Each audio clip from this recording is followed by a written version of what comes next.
It's a Friday, SDH AM. The hair's out of control, no real surprise. John here, you there, and since it is a Friday, we have to kick things off in the appropriate manner. So let's kick it.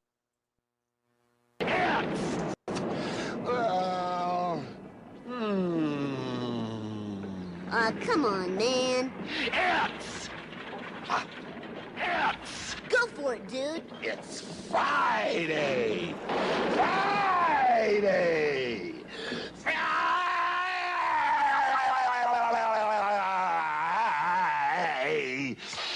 Day. SDH AM, John here, you there. It's a Friday. We got a lot of stuff to get into. We're going into added time. That much we do know. And the U.S. women's national team, after we go off the air, they're going to have their availability in Brazil and their MD-1 for their first match. So here's the rundown for today. News and information early, guests later. So hour number one, here's what we got going on. It is Don Garber was in Montreal yesterday to take a tour of the Big O, the Olympic Stadium. And we've got some sound from that, from his evaluation and from the Q&A. Speaking of, Canada has their keeper, Morning David. We'll find out who it is. We'll find out what his response was when his coach anointed him as such. So we'll have a Canada soccer update as well as they get ready. They've got their second match in their send-off series tonight at Stade Saputo. And they're going to be getting ready for their run into the World Cup. News on Alphonso Davies as well. So we'll get into that. Also on the board, we do have a texter update. That might be toward the close because it does involve an old buddy. We'll get into that. We also have your Atlanta Soccer Tonight / stoppage time flashback tease element because once again, tonight, it is the continuation of Atlanta Soccer Tonight nightly, plus stoppage time, 92.9 The Game, the Odyssey app, all the things. We'll get your preview in. We'll get your flashback in to set up your preview for tonight. Also, we do have, in addition to a texture update about an old buddy, we do have an update from our friends at Yosemar Football about Aries and their involvement in all of this stuff. We've got highlights from last night, a couple of matches that we're going to be paying attention to. France, and the Ivory Coast. We've got highlights of that. Serbia and Mexico, we have highlights of that, and it turns into an Adrian Garcia Marquez, Mariana Trujillo update as well. We got that from our friends at Fox Deportes. We also have some highlights from Spain and Iraq. And it looks like you got some teams that might be having to answer some questions heading into this final weekend before we kick things off next week in the World Cup. We do have the TV updates as well, for the best way to phrase it. We've got the numbers from Edwin Gomez at SBJ, and we let you know about the rate of return plus contracts about the leagues overseas. We've got that. You'll hear from Malik Tillman and Joe Scally, and you'll get ready once again as the men's national team has hit the plane, and they got their flyover yesterday. Plus, they hit the plane themselves heading to Chicago, getting ready for the matchup this weekend. Maddie Cruz is there. She'll have your updates, and she will let you know what's going on there at the spaceship, otherwise known as Soldier Field. Then we have 10:30, and like I said, this is what I know. 10:30, Niko Moreno couldn't join us yesterday. He's joining us today. 11:05, Landon Southwick from the Real Salt Lake broadcast crew. He's going to be joining us to close out the show and to close out the week. We're going to talk about Korea Republic and their visit to BYU, the two matches, the vibe in Salt Lake City, what BYU / Salt Lake City may have learned about the process, and we'll talk to Landon also about the World Cup. So news and information early, guests as we go. There might be surprises. I don't know. We'll find out. Otherwise, they wouldn't be a surprise if I knew about them. So we've got all of that stuff here that is gassed up and ready to go for you here on a Freestyle Friday, and we will lay it all out like this. Okay, opening kickoff brought to us by our friends at Black Pitch Coffee, blackpitchcoffee.com. As we always say, start your day with the most important stories in the game, the right way to start your morning. Black Pitch Coffee, part of the SDH community, showing up at events all over Atlanta. Try their home blend made with beans from Brazil and Guatemala. Heavy body, notes of walnut, semi-sweet chocolate, rich world-class finish. Opening kickoff powered by Black Pitch Coffee and blackpitchcoffee.com. Welcome back, Shooter McGavin. It's been a while since Shooter has been with us here in the morning, so it's good to have Shooter back as a part of the Twitch pitch. Okay, this is, for this particular opening kickoff, this is a snippet of something that is very, very cool. And it was produced by Columbus Crew. And you're sitting there going, dude, what are you doing? This was good stuff because it's about a good man. And there are times here in our footprint where you get to see the Atlanta United digital team and they get to produce a whole bunch of really cool things. The Crew digital team did a very, very cool thing on our friend Chris Doran, the radio play-by-play voice of the Columbus Crew. And what I wanted to do as part of your required viewing today, or sometime this weekend, before the next time that we have Chris on the show to talk about stuff, this was a piece that they put together, and it's about 5.5 minutes. No, I'm not playing the whole thing. It's about 5.5 minutes, and it's a really cool bio blast on Chris and what he means to be a part of the fabric of the Crew community. So required viewing. We do have required reading as we go later on in the show with news and information, but required viewing. You can go to Columbus Crew on their social media. I found it on the 280. And literally, I was just scrolling through and I saw it. So here's a snippet off the top of their bio blast of Chris Doran. Once again, thanks to our friends at the Crew for this one. My audience, the radio audience, they can't see the game. They want to know what's going on. When the ball's in play, every touch matters. It's imperative that I fulfill my obligation to my audience, the listening audience, and let them know what's happening. Paint the picture with my words. I provide natural sound from the environment to help them understand where the crowd is in the way of excitement or in the way of sitting and watching. I love how a team can bring people together. I love how a sport can bring people together, and I love how this club brings people together.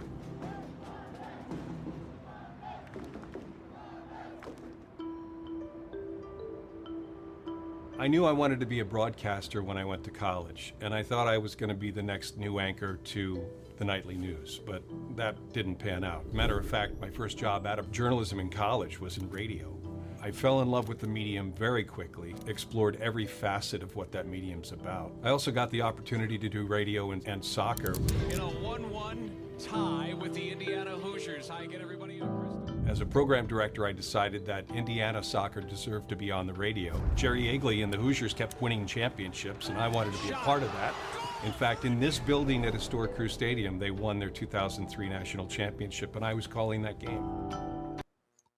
Part of the bio blast that Columbus Crew did on Chris Doran. So that is required viewing this weekend on Chris, and it is it's a really cool piece that kind of introduces you to Chris. And it, like I said, we know him, and I say we in the collective sense, is that we all know him from all of his visits that he gives us here, whether it's with Oppo Research or just hanging out.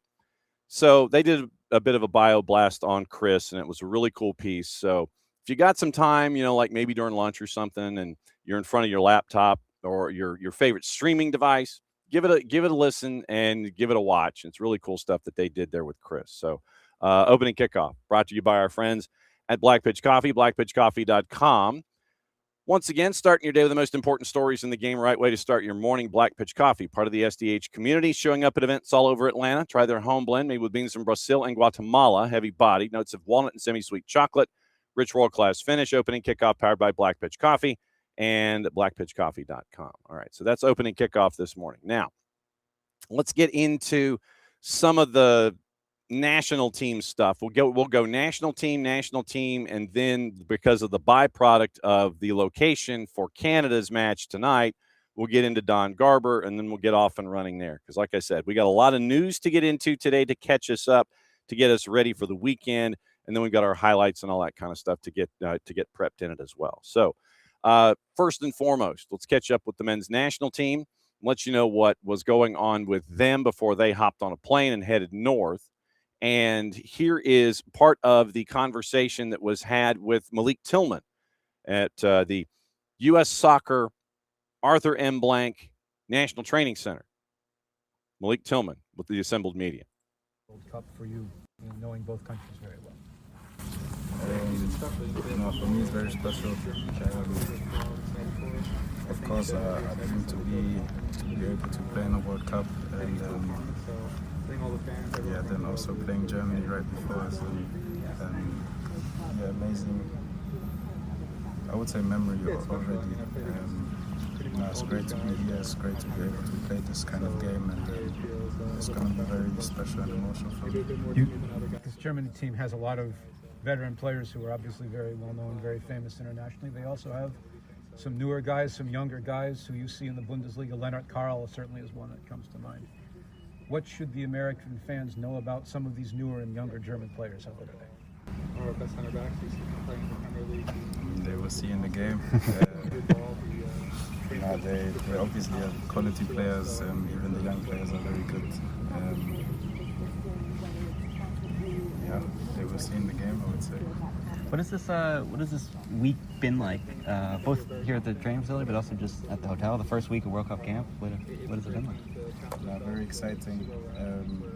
Of course, a lot going on, especially when it comes to media and stuff like this. But it's good vibes. Fly over and also seeing all those people working real hard to see you guys successful. What do you think of that? So there you go with Malik Tillman. And for him, it's going to be interesting because he gets to go up against some folks that he knows on a regular basis. Same can be said for Joe Scally, because Joe Scally, with his normal day job, he gets the opportunity to go up against some of these folks on a weekly basis as well. And so here's the assembled media catching up with Joe Scally before they all hopped on a plane. I reckon that you guys could have picked an easier team than Germany to play for your last game before World Cup. But what does it mean to challenge yourselves like that? To play a big team for the last game before, instead of somebody that might have been a little lighter in some way. I think we'd all rather play a better team than a not so good team. I think it makes the most sense to challenge yourself. You guys ready to go? Not so much see where you're at, but just to play better competition is always more, more fun, better feeling on the field. Just to compare yourself to some of the best guys in the world. Obviously, I play against most of them in the league, so I know Germany very well, and I think it's a good test for us. How good are they? Especially some of these young guys like Landon Southwick, who some of the Americans may not have seen a lot of yet. They have a very good team. Like I said, I play them, every single weekend. So I guess I have a different perspective than other people who don't play them as much. So for me, it's just, almost feels like a Bundesliga game on the weekend. Obviously, they have a good team, but so do we. So we have some very good young players, and I think it's a good matchup. How's your versatility helped being able to play both outside and inside in a 3? Yeah, of course it helps. Play multiple positions helps you get on the field. This year for my club, I've played probably 5 different positions. So to come here and kind of be able to play anywhere, I think helps me a lot, and it just gives me confidence on the field. You guys have talked about how impressed they were with the crowd in Charlotte. The crowd in Chicago is supposed to be sold out already. Do you feel the excitement kind of picking up and coalescing here? Yeah, of course. I think when we see all the people that are even here at the training ground or close to the hotel who are always welcoming us, the local citizens who live there, I think it's definitely picking up. You see it all over social media and things like that. Of course, there's still maybe 9-10 days out till the first game. I think every single day it's getting bigger and bigger, and I think the world's excited and we're excited. How would you describe Tim as a captain and what he's brought since he got the armband? Yeah, he's a great leader. I think I've worked now with or played with Tim for the last 5-6 years, so I know him very well. Close friend of mine, so he's a great leader. Obviously, he has so much experience, and I think that helps us out. Pretty much calms us down in these bigger games, and I think that's what we need. Can you give us the full list of Knicks fans? It's a couple guys: me, Tyler, Tim, just New York guys. Those are the three off the top of my head. Mark, Joe Scally answering questions from Jason and from the assembled media who wanted to know about the NBA final. We didn't. Jason asked actual soccer questions, but that's just me. All right, so that is the rundown of the sound before they hopped on a plane to go up to Chicago. And like I said, once again, Maddie will be up there, and she will be letting you know what's going on when it comes to USMNT and the spaceship and all the things that are going on. So she's already up there. Just keep an eye out on social media for her updates / reports / thoughts about maybe she'll do something on pizza. I don't know, but we'll certainly find out what is going on in Maddie's mind with her up there as Germany and the United States men's national team squaring off in Chicago tomorrow. All right, so now that lends us to the Canadian men's national team, and it was a busy day on a couple of fronts for Jesse Marsch and for the men's national team. They had some decisions they had to make, and then they were trying to come up with injury updates and all that kind of stuff. We do have an injury update on Alphonso Davies, and we now have a starter in net for the Canadian men's national team. So yesterday, press conference, and it was an opportunity for Jesse Marsch to explain to the assembled media why the particular gentleman to his right, camera left, was there with him at the particular press conference. Once again, courtesy of our friends at One Soccer, we have the decision on the starting keeper for Canada. Max is here today because he will be our keeper in the World Cup. I want to first talk about Dane. This is the hardest decision I've had to make in my coaching career. I think that both of these men, Dane and Max, gave everything from the first day I came here, had performed at every moment that they were asked to play for the national team, have committed to each other, to support each other and push each other in the entire process. And I trust and believe in both of them 100%. So I'm very happy for Max, but obviously my heart in the moment also goes with Dane. And, I told him that I think he deserves to be the starting goalkeeper as well. And it's a very difficult message to send to him because of the fact that I think he earned everything. Shifting to Max, I told the team the decision was made based on the fact that with Max's maturity and experience that I think that it's exactly what we need in the goal, along with all of his goalkeeping qualities. But I think that security that we get with Max, along with his overall talent and intelligence, really, I think, makes us a better team right now. So congratulations. We're happy for Max. We know Dane will support Max and the team entirely. And I think, again, no matter what, we know we have an incredible goalkeeper in goal, and we're ready to go. Thank you, Jesse. First of all, I want to say thank you to my teammates and my family, my entourage, everybody that's been through that journey with me. It's something that I'm very proud of.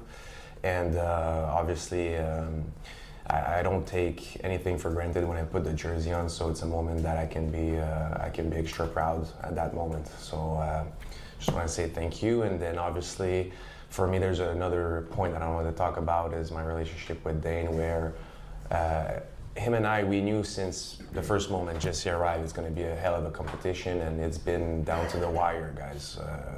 We've been talking to Dane, to me, for now 2 years.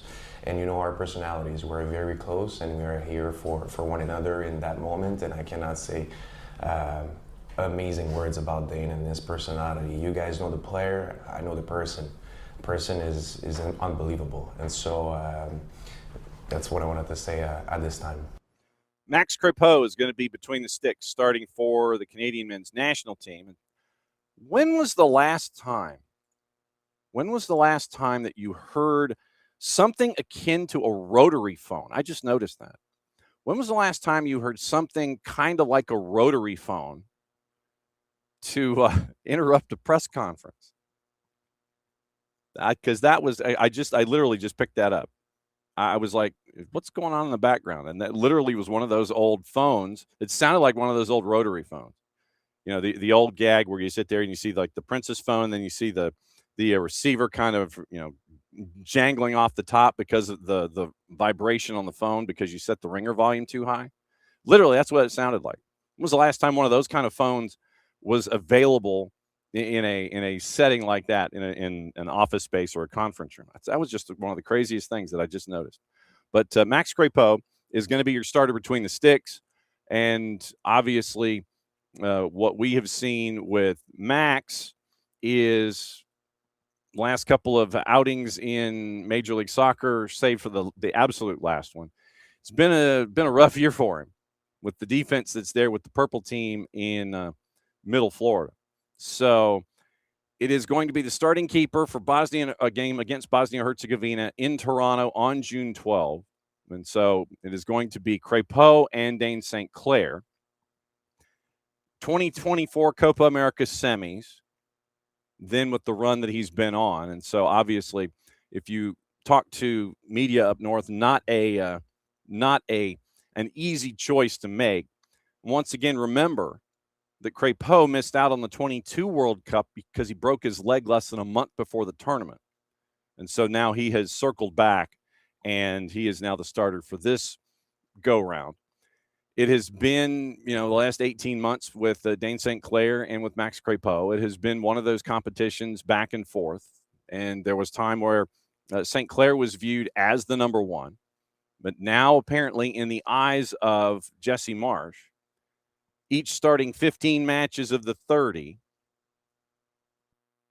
you end up with the numbers like this. In the matches that Crepeau and St. Clair have started, basically it is 15.5 to 14.5 when it comes to starting. They each played one half against Uzbekistan this week.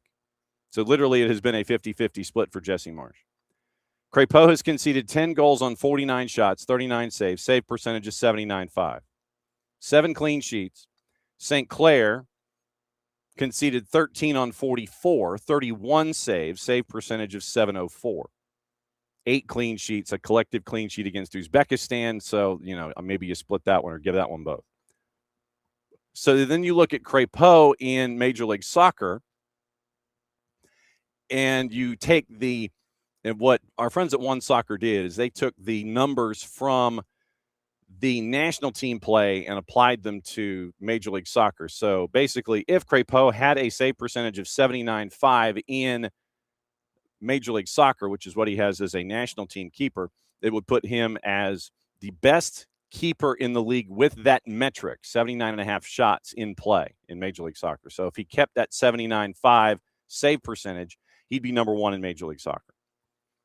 And so then you go into more data. The XGOT goals, once again, the XGOT 28 out of 30 matches they played. Crepeau and St. Clair, you once again missed out on record. Crepeau played in the 2-1 win over Panama that wasn't tracked. St. Clair had a goalless draw that wasn't tracked. Against Panama, Crepeau only faced one shot, breakaway that Panama scored. St. Clair only got the one shot against Ivory Coast, which was a free kick from distance. So then you get really into the weeds on this. You're looking at Crepeau and St. Clair going up against each other stats-wise. You look at Crepeau with a lower XG in facing things, and so they really went into the weeds on this. Crepeau outperforming St. Clair in XGOT, for those of you who are numbers folks, by a metric of almost 6. 2.17 to 0.48. So literally that's a lot of metrics. Good shot stoppers are the bottom line. Raw save numbers, Crepeau's metrics give him the slight edge. And so you look at those kinds of things, and there's a big deep dive on all of the numbers that are looked into and all this kind of stuff. So, but Crepeau as a raw shot stopper seems to have been, and his experience seems to have given him the edge in addition to what we saw in a very, very even contest with Crépeau and with Dane St. Clair. So Alphonso Davies was asked about his injury timeline, and he admitted that it was admitted that he probably is not going to be available for match number 1. It's not going to be available for match number 1 for the Canadian men's national team. So they're going to have to find out what that lineup is going to look like against Bosnia and Herzegovina. And how does Bosnia and Herzegovina, work around that? And we'll find out what Jesse Marsch has up his sleeve in that particular matchup. So looking forward to it, and looking forward to seeing how things kind of work their way around the edges when it comes to the Canadian men's national team and how it translates. So we'll take a peek on that. So do not anticipate Davies for match number 1, and we'll see where it goes from there. Now, also on the board this morning, since we are in Montreal, which is where the matchup is tonight for the Canadian men's national team, as they get ready for their work today. It is in Montreal at Stade Saputo, and for those that may not necessarily know, that because the shots are usually pretty tight, you're in a place where if you look in one end zone, you can see a rather large building in the horizon. And I'm efforting a conversation with John Still, and we've had John on the show as as our touchstone when it comes to opposition research for CF Montreal. Canada's getting ready to play Ireland tonight at 7:30 at Stade Saputo. There is, much like the conversation that is had when it comes to the Vancouver Whitecaps, you're now having the same conversations involving the future of professional soccer in Montreal. Not that there is a danger of CF Montreal leaving under Joey Saputo and finding another place to go, but it is more along the lines of, okay, we're flipping schedules, so now what do we do? And so there's kind of thoughts about the Olympic Stadium and where to go from here.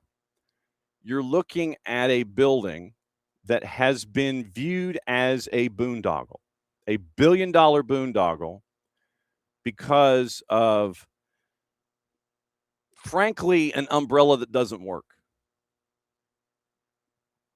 The way that the Olympic Stadium in Montreal was constructed, they had that, and this goes back to even the days when, for those of us that would watch the Atlanta Braves on the Superstation, they'd go to the Big O, they'd go to the Olympic Stadium, and the Olympic Stadium, part of the hook of the Olympic Stadium was the idea that we would have this tarpaulin that would kind of pull over the open air section of the Big O. And literally it would be, most of the stadium comes and covers the baseball surface. But then you would have a tarpaulin that would come down, and you would, use, a rope and pulley structure basically, and it would come over and it would cover the gap in the middle of the stadium construction on the roof. It got to the point to where that broke. And literally you were getting into times where you couldn't really do anything because the Big O basically had an umbrella that didn't work. And we all know when we have umbrellas that don't work, how frustrating it is to try and stay dry. And so this is a 50-year-old building, coming off of Expo 67, coming off of everything. You have the Olympics in 1976. And so it had a capacity then of 73,000. It was knocked down to 56,000 over time. But you had in the, and for, I really don't know how you call it, but it was like this large structure that kind of hovered over the gap space there at the Big O, over that hole. And it was literally it was listed as a retractable roof structure. Basically, you had like, tent flaps and such, and you'd have cables that would pull it down, and it got to the point where it broke. And this is a building that has cost $1 billion when it was created 50 years ago. Over time, it has taken $1 billion, and then the overall bill of the games was another 50% of that. But $1 billion of the bill for the Montreal Olympiad went to the stadium construction. And so then you get into all these, unexpected costs. They had to open without the tower. I guess the tower is the phrase that I was looking for. So the tower was not constructed in time. And so it took another 11 years for that tower with the pulley structure to cover that gap in the roof. And then in 1991, the support beams failed. And so then you're having concerts and it's been damaged on multiple occasions. Another $870 million has been passed out on the venue, on the roof itself. This year, you're getting a new roof pieced together on the ground with temporary supports before it's lifted into the air to cover that gap. And they're calling them mega jacks. So you're going to have a tarpaulin basically constructed on the ground at the Olympic Stadium. Then it's going to be raised into the air to cover that hole. And then it's going to go there for another 50 meters above. 2 months. And then installation is going to take place. They're going to reattach the cables, connect the roof to the tower. And so the stadium can reopen in 2028. They're working on the fixed roof. It is now a fixed roof structure. So what we knew of that hole that was there, like you said, most stadium, that whole structure has been taken away. And so now they have cranes in the air, and they're trying to go with a fixed roof to kind of spend north of now over $2 billion. Local authorities said upgrades could see the venue bring in as much as $1.5 billion over 10 years. So the city of Montreal is not giving up on the Big O. And you're not wrong, David. McGill University probably could have done something to it. But they have what we used to know of Olympic Stadium, standard stadium built in the 1970s, no roof, no covering on top, but you have the hole that exposes open air. And this was before the tower was built, and then the tower comes in, and then the cables break, and you can't have the tarp or the umbrella over that hole. They've taken that roof and they've carved it away. Basically, they just kind of took it and they just went zzz. And so now they're working on a fixed roof structure. And Don Garber was there yesterday to see the construction at the Big O. So then, of course, after they come back from the Big O and they have the discussions about Joey Saputo and such, then Don Garber has his time with the media. Here is some of that conversation that Don Garber had yesterday with the assembled media after his tour. And there's the photo that does exist of Don Garber in the end zone on the fixed roof structure. And the fixed roof structure is at an angle of about 25 degrees. So Don Garber and his photo, the photo that was taken is at the base that looks up at the incline. So that photo is out there. Comes in, puts the hard hat away, has a conversation with the assembled media in Montreal. And so here is part of that conversation that Don Garber had yesterday. First off, he discusses the history of Montreal and Major League Soccer. Once again, the history of the club is well established, but the opportunity now is to build for a new future. Every great city, regardless of what challenges they're dealing with, faces a choice, whether to preserve its legacy or build upon it. The best cities, they do both. And that's the opportunity that the city of Montreal has today. What I saw when I toured the stadium was just incredible. It was an incredible vision for the province, for the park, for the city, and for a soccer market that absolutely loves the game. Montreal deserves a world-class stadium that reflects the ambition of the city and represents its future on a global stage. This is a purpose-driven plan, one that goes beyond sports and speaks to how Montreal sees itself in the decades ahead on the global stage, and I love that. If this vision can be fully realized, Montreal will have one of the great stadiums in the entire world. That might sound ambitious and might sound a little odd for all of you who've been living with the Olympic Stadium since the Olympics, but great cities pursue ambitious projects, and what I saw today was absolutely remarkable.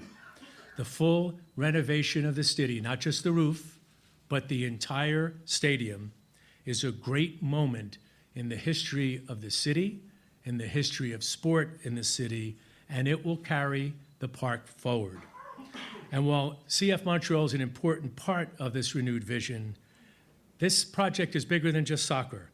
A fully renovated and complete Olympic Stadium has the potential to elevate the city of Montreal as a global destination, even beyond what it is today, for sports, for entertainment, and for major international events, even more than the great events that you do now. 870 million Canadian is the registered cost. The project is supposed to take 4 years and be ready by 2028. So then Don Garber says that. Then you end up with part of the Q&A having to do with the future of CF Montreal as a club. And of course, there are the natural fears considering what is currently going on in Vancouver, and he addresses that. We'll have that for you in a bit. But Don Garber then is asked about the future of CF Montreal in Montreal, with Stade Saputo, Joey Saputo, happy with Stade Saputo to a point. And then you now have the renovations and the redesigning and the reimagining of the Big O at the other side of the Olympic Park. So here was Don Garber's thoughts on that question about keeping CF Montreal in Montreal with the natural fears that are north of the border. Well, my understanding is that the stadium reached out to the club and said, be a part of our dream, be a part of our vision, be our primary tenant. We're going to put up a new roof, and I saw it there. And if you haven't been there, I think you've seen renditions. That was one of the coolest stadium visits I've ever had. I've been commissioner through the building of 26 stadiums in North America. Go tour around that thing. It's one of the most remarkable engineering feats that I've ever seen. When they reached out to the club, they said, be part of this. And all we're trying to do is say, complete the project. We know it's not going to happen until 28 or 29. The team is willing to manage that. We've got a beautiful stadium here. We've got what could be a world-class global facility over there. Get it done, and everything will be great. How are you and how are MLS committed to keeping the team here in Montreal? We're committed to keeping every team. You need to have the factors that ensure you have the building blocks and the foundation for success. But right now, our goal is to finalize a deal over there, get the public to finish. I mean, it's like building a house and putting on a roof and not having a fixed foundation or fixed, rooms when you're renovating a house. Makes no sense to me.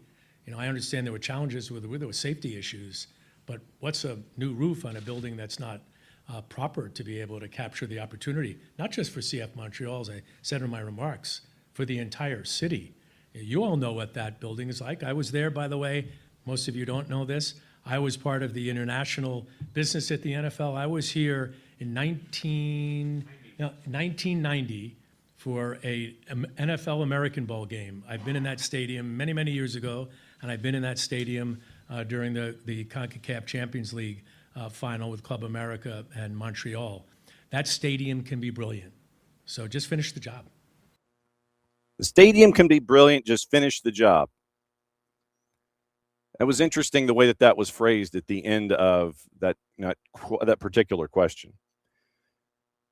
Then, of course, there are those of us who would sit there and go, well, what if it doesn't? It looks like it is. Obviously, they wouldn't be tearing down. Like I said, there are a bunch of photos of cranes in the air and a shaved off top and all this kind of stuff. So with the schedule flipping in Major League Soccer, you don't want to have happen what has happened in the past with CF Montreal, with Northern clubs and so on, where CF Montreal is playing their first 2 months on the road. So in concert with the schedule flip for Major League Soccer and the reimagining of the Olympic Stadium, what they are planning together is the notion of going into the Big O, the redesigned Big O, O 2.0. So that way, Montreal is not penalized in having to play in a new schedule where you could be weeks on the road. And so the rationale behind it being that. Now, then in the press conference, obviously, we've been discussing with that last question about keeping CF Montreal in Montreal. Then, obviously, the questions roll over to what's going on in Vancouver, considering you have the current status of the Whitecaps now at about a year and a half, trying to find some kind of an ownership change to where the Whitecaps will stay in Vancouver, not relocate. We've gone through that process where we know of individuals who want to purchase the club, move them to another city. Vancouver as a city doesn't want to do that. The Whitecaps' current ownership doesn't want to do that. Is there an update? And so Don Garber was asked if there's an update on the Vancouver situation. You know, you're always concerned, right? I think when you're running a league, you're concerned about everything, and you've got to manage through market dynamics as they continue to develop. There's nothing really to update on Vancouver. They're working to try to come up with a solution. The solution we've asked for there is a better lease. It's not close to what I think we'll be able to achieve here. That in and of itself is concerning to me. We don't have the corporate support in Vancouver and in the province that even this team has on its own, but certainly we believe we'd be able to achieve in a better dynamic in BC Place. There's very little corporate support, and there is no path to a better solution yet. You know, I'm an optimist, as I said in the other questions. I hope to see something come together. If it does, as I've said before, you got an untenable situation you've got to solve. And those are the tough choices you have to make. But I don't compare the two at all. Like I said before, it was a stated goal of our league to support soccer in Canada. And the numbers, I think, are 28 players have played in 22 and coming up in 26 that have come up through MLS academies or come through our system. Is that about 38? I mean, think of that number. And would that number be there if it wasn't for what Major League Soccer has done? I think the answer is no, it wouldn't be. So we've built it. We've done our job. And now we've got to figure out how the Canadian clubs can develop and manage businesses that can be, not the bottom of the table, but be in the middle or top of the table. I wouldn't think that anybody who is Canadian would want to see anything other than that. Don Garber, Commissioner of Major League Soccer, touring the Big O 2.0. And it was an opportunity for him to see what is on track for 28-29, $870 million Canadian project, where you are now reimagining the roof, and it's going to be, from what I understand, the roof in and of itself, it's going to be, once again, closed structure, and it's going to have like a glass top. So the idea is kind of like what we see in Minneapolis at US Bank, or in the end zone at Mercedes-Benz, where you see a glass top and you can see through the glass. And the idea is to see the tower, which will still be a part of the Big O 2.0's look. It won't be as active as it has been or been asked to be. So the idea is to have the glass top, and so you can see the tower and still have that particular line of sight to the history of the Olympic Stadium. So 28-29 is when it's anticipated that the $870 million project will be done. And Don Garber took the tour yesterday, and he's basically kind of poking at the Quebec government to continue to just do what you're doing, get this done so we can keep CF Montreal here, move them indoors with our schedule flip, and see where it goes from there. But yes, so big tour yesterday by Major League Soccer and Don Garber at the Big O 2.0. And we'll see. Once again, we'll keep an eye on that. We're efforting, John, still part of the radio play-by-play for CF Montreal to kind of get his vibe on the whole thing. Trying to track him down for next week, and we'll see what we can do if because John does afternoon drive in Montreal. So we'll see if we can grab John and catch up with him in the morning to get his thoughts on the whole idea of, okay, here's what's going on, and so that way we can all be educated on the renovations of the Big O 2.0 and get his thoughts on progress and process, and we'll see where it goes. But no, I thought that was something that we all need to keep an eye on when it comes to Major League Soccer on the whole. And Canada over at Stade Saputo tonight taking on Ireland in their final send-off match before the World Cup. We got highlights from yesterday, and there are a couple of matches to get into that might raise a bit of a collective eyebrow. And you're sitting there going, okay, that was an interesting result. And yes, it was interesting results that happened. So yesterday, today is, okay, that's what my problem is. Okay, so I was trying to find the scores from yesterday, and it was giving me scores from today. It's because I got my dates mixed up. I know that shocked you. We do have matches going on right now. Yesterday, a couple of matches to get into. Spain and Iraq was one that kind of raised its head a little bit. And it was a start that you anticipated and a finish that you didn't, frankly. So here's your highlights of this one. And it is courtesy of our friends at the IBS and on the Twitters as well. So it was a start that you wanted if you were a fan of Spain, but from there, not so much. Marginally too deep for Borja Iglesias. Not sure it was intended to reach Alex Baena.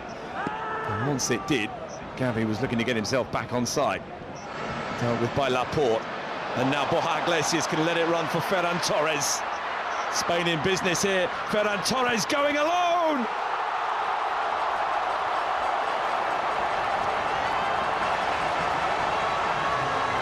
Ruthless stuff from Spain and Ferran Torres.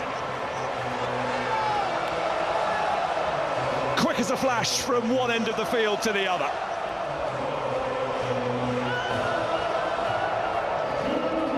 Well, they came for goals tonight. They will hope that is just the first of them.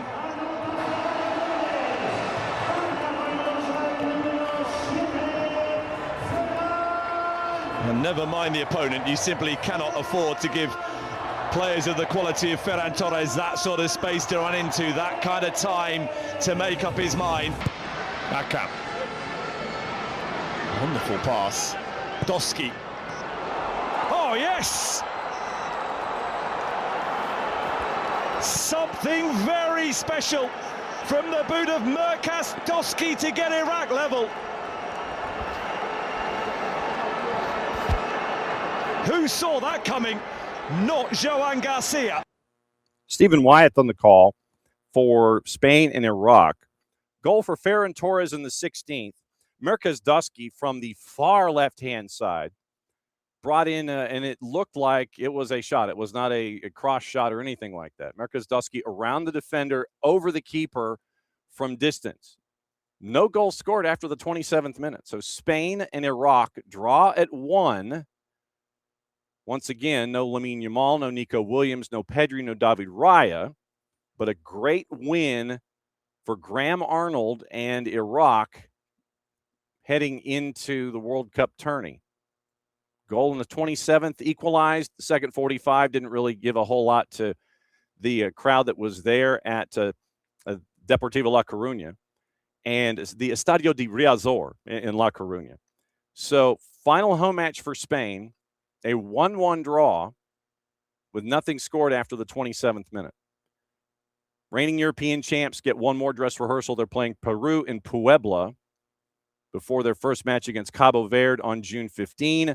Iraq gets Venezuela before they start their campaign against Norway on June 16. Did you see the Norway national team photo, by the way, that got posted? That was some strong stuff. So Ahmed Basil was tested. He was in between the sticks for Iraq. Torres gets the goal in the 17th, and then goal in the 27th, and that's it.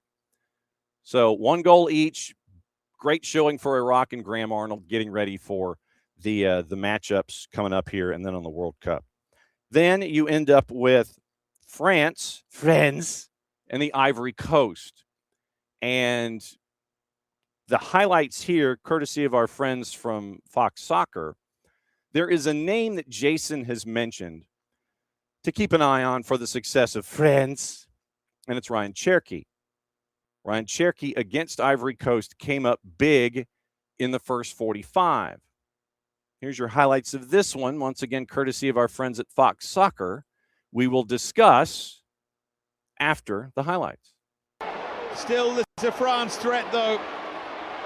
And guess who? As Cherky finds a way.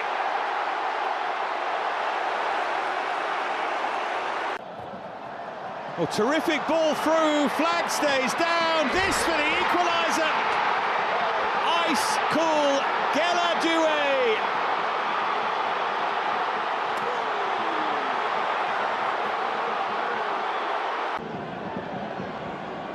Pepe opens up now. Ahmad might just have won it for Côte d'Ivoire.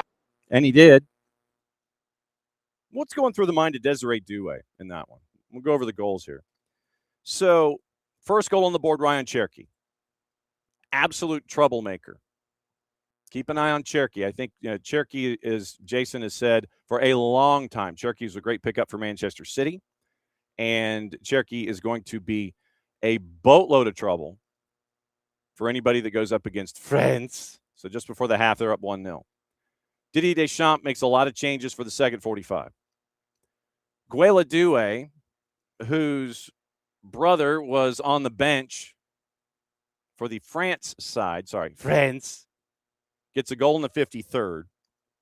And then Amad Diallo. So, yes, that scream you heard at the time was our Drew Dickinson. And so Dave Farrer on the call for that one. Goal by Amad Diallo in the 84th. Ivory Coast wins it 2-1 at the Stade de la Bourgeois in front of a crowd of 33,636. France set to open up their campaign against Senegal in New Jersey at the Meadowlands on the 16th. Olise, Mbappe, and you had an early shot on target that was parried away by Yea Fofana. So Ivory Coast undefeated in their 10 World Cup qualifiers without conceding a goal. Sat deep against France, no real surprise. Les Elephants set to face Germany in Group E as they return to the finals for the first time since 2014. Simon Adingra headed over from a corner. And so you end up stoppage time of the first half, Cherky getting the goal. 53rd minute, you heard the highlights there. And so more changes for Deschamps in the second half. Late winner, Doué floats in across from the right. Amad Diallo gets it in to go for 2-1 and the 2-1 win.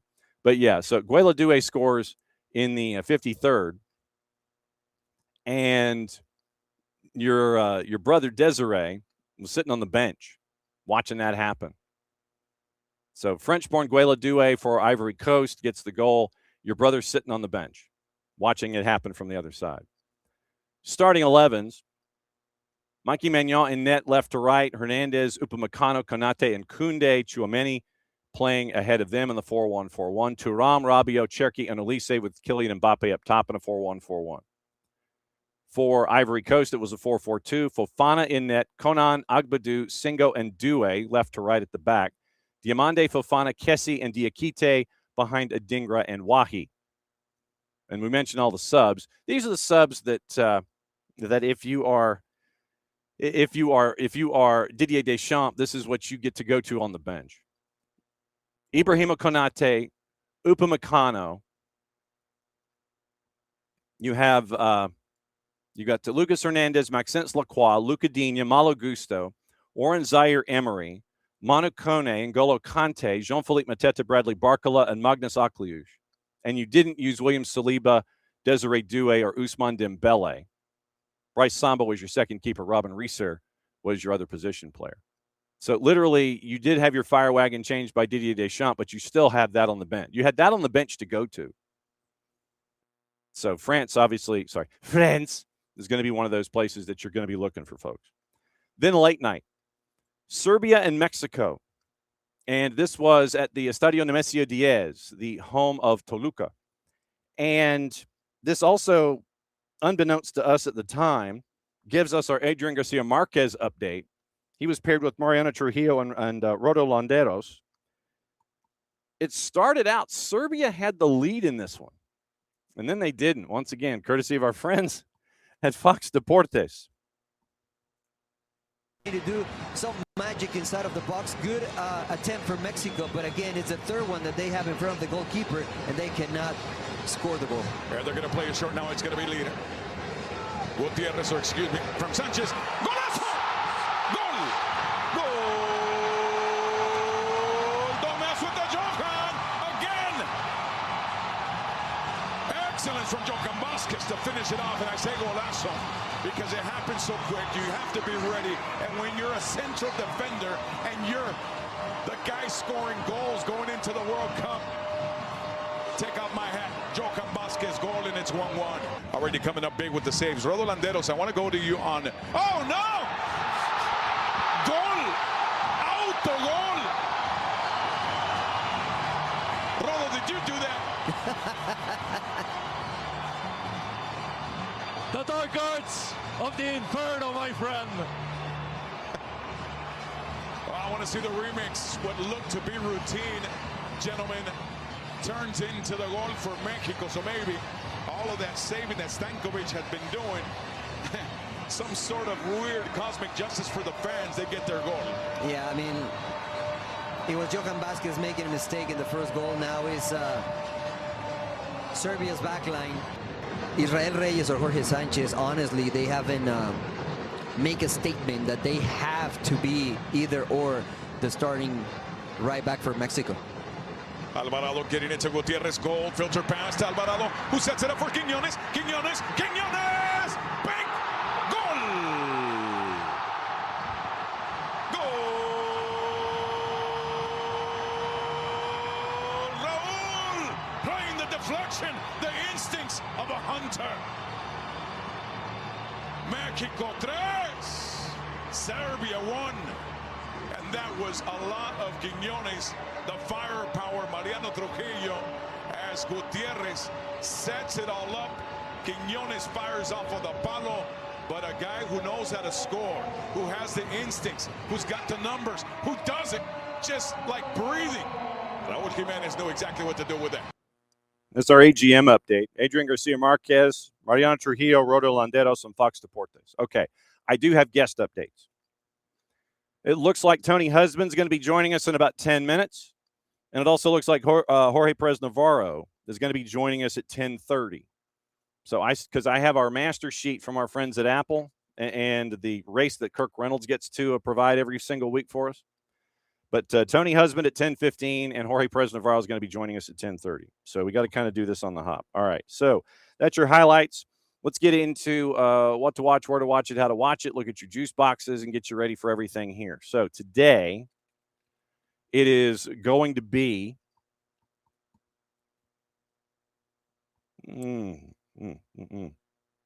let's see. I'm sorry. Let me take care of some business here real quick. If I could spell the word factor. And then, all right. So, like I said, Tony Husband, 10:15, Jorge Perez Navarro's at 10:30 with our buddy Niko Moreno. All right. So, 7:30 tonight on FS2. It's going to be Canada and Ireland. Friendlies, 1:45 on Fox Soccer Plus. Hungary and Finland, 8 o'clock. Haiti and Peru. It is sold out at New Stadium in Miami. Canadian Premier League at 10 o'clock. Vancouver FC and Atletico Ottawa. The Reveo is going on right now. Colombia's U20s and China's U20s, and that's at 9 o'clock. That is going on right now. Saudi Arabia U23s and Tunisia U20s at 12:30. Fox Deportes simulcasting Haiti and Peru at 8. And that's also going to be all on Fox O&E. Women's action on CONMEBOL Nations League, 4 o'clock on Fox Soccer Plus, Argentina and Peru. the what to watch, where to watch it, how to watch it, brought to us by our friends at Fanatis, fntz.co/soccer down here. That link is important. It helps us out, it helps you out to get everything going when it comes to all your streaming services. You get TVV if you want to add it from Venezuela, CDO from Chile. You get all the BNs, which means you get Middle East, North Africa, French League, Turkish League, and Polish League in season. You get all of the Libertadores and Sudamericana. You get Teisei out of Argentina, which means you get the Copa Argentina. And then you get all of the other activities and streams tied to Tigo Sports, tied to CATV. It's all there. Trust me, you get a lot of A and B divisions that are attached, and it's all solid. And we go from there on Fanatis, fntz.co/soccer down here. Oh, wow. Okay, this is interesting. I was not aware of this. See, now, I finally, so let me bring in Kaylyn here. I was not aware this was happening. Surprise! Yes.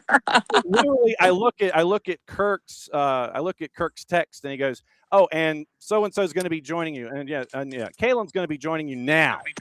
Okay. I love it. Sorry, my we're just having a little swim today. It's my son's birthday, so we pulled him out of school. So and you're answering this on your birthday? Oh, heck yeah! This is what we do for. Well, he's soccer obsessed, so he'd be delighted that I'm doing this for him. Okay. All right. Well, Kay, I don't want to take up too much of your time. Tony Husband's You're all good. On deck 10:15, and then JPN's going to join us at 10:30. This is crazy. Perfect. Kirk's gone nuts. Sounds great. Let's go. So, how has study hall been like for you getting ready for this World Cup thing? Wild, but it's been good. Obviously, when you cover Major League Soccer, I've been with them for 4 years. So European football, you catch games on the weekend, and I listen to TalkSport throughout the week. And then obviously I'm married into an English family, so it's all we ever do. It's my son's 8th birthday today, and all he wanted a Spain jersey, the England kit, and an Argentina jersey as well. So he basically picked all of the team favorites to win the tournament. So he's been helping me with my prep as well. But it's been crazy, but it's great. And, I'm going to be working with an amazing cast of individuals that gets announced on Monday with Fox Sports. So leave Monday after Steve Nash charity tournament on Sunday here, and it's going to be all steam ahead.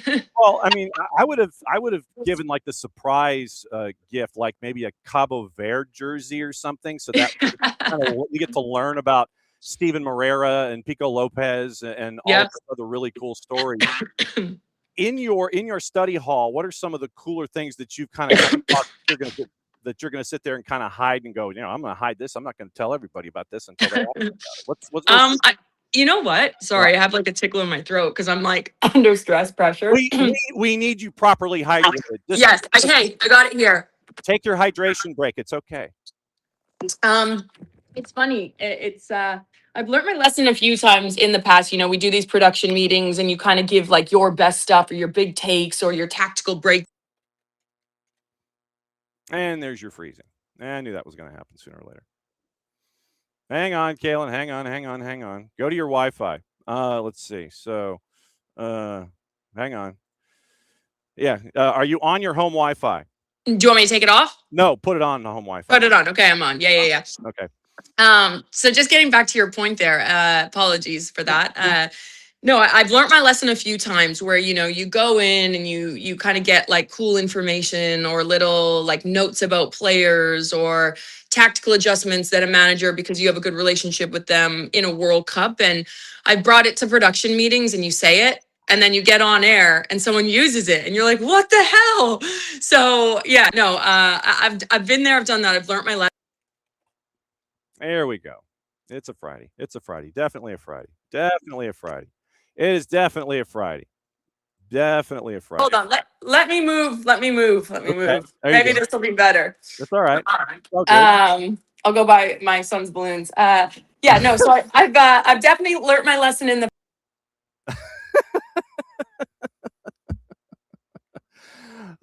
She's learned her lesson, and apparently, let's see if she can fire up a laptop.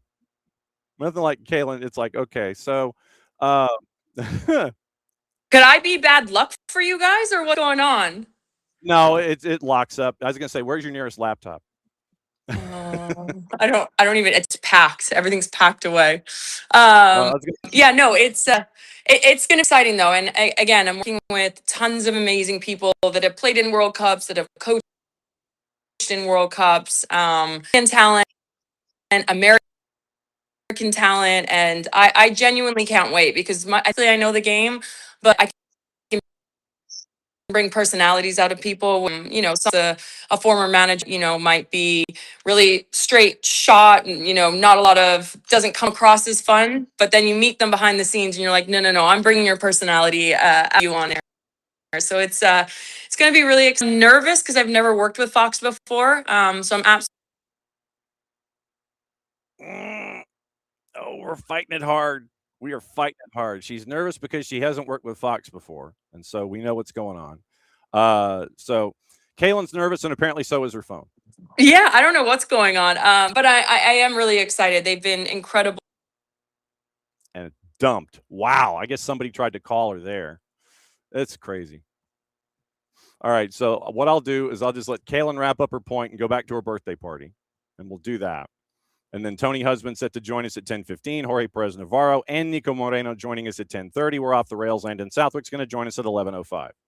So here we go. All right. So wrap up your point and then go back to your birthday party. I'm sorry, you guys. Yes, I'm just really much looking forward to the World Cup. I hope Canada, you know, obviously I'm Canadian through and through. They go far. Cheering for America. I have 2 American boys, and then obviously Englishman. I don't know what the hell I was thinking about that. So 3 countries divided here, which is going to be electric here. If anything, in the United States is they put on the biggest, the best parties, and yeah, I can't wait to watch Shakira at FIFA. That's what I'm excited about. As you should be. All right, so I fibbed. One more question. Crépeau over Dane St. Clair. What'd you think? Nuts. Crap. I fibbed. All right, one more question. I fibbed. Crépeau over Dane St. Clair. Nuts, man. It's like, this is, I'm going to drive people crazy with. Here we go. All right, so, all right, I fibbed. One more question. Crépeau over Dane St. Clair. What'd you think?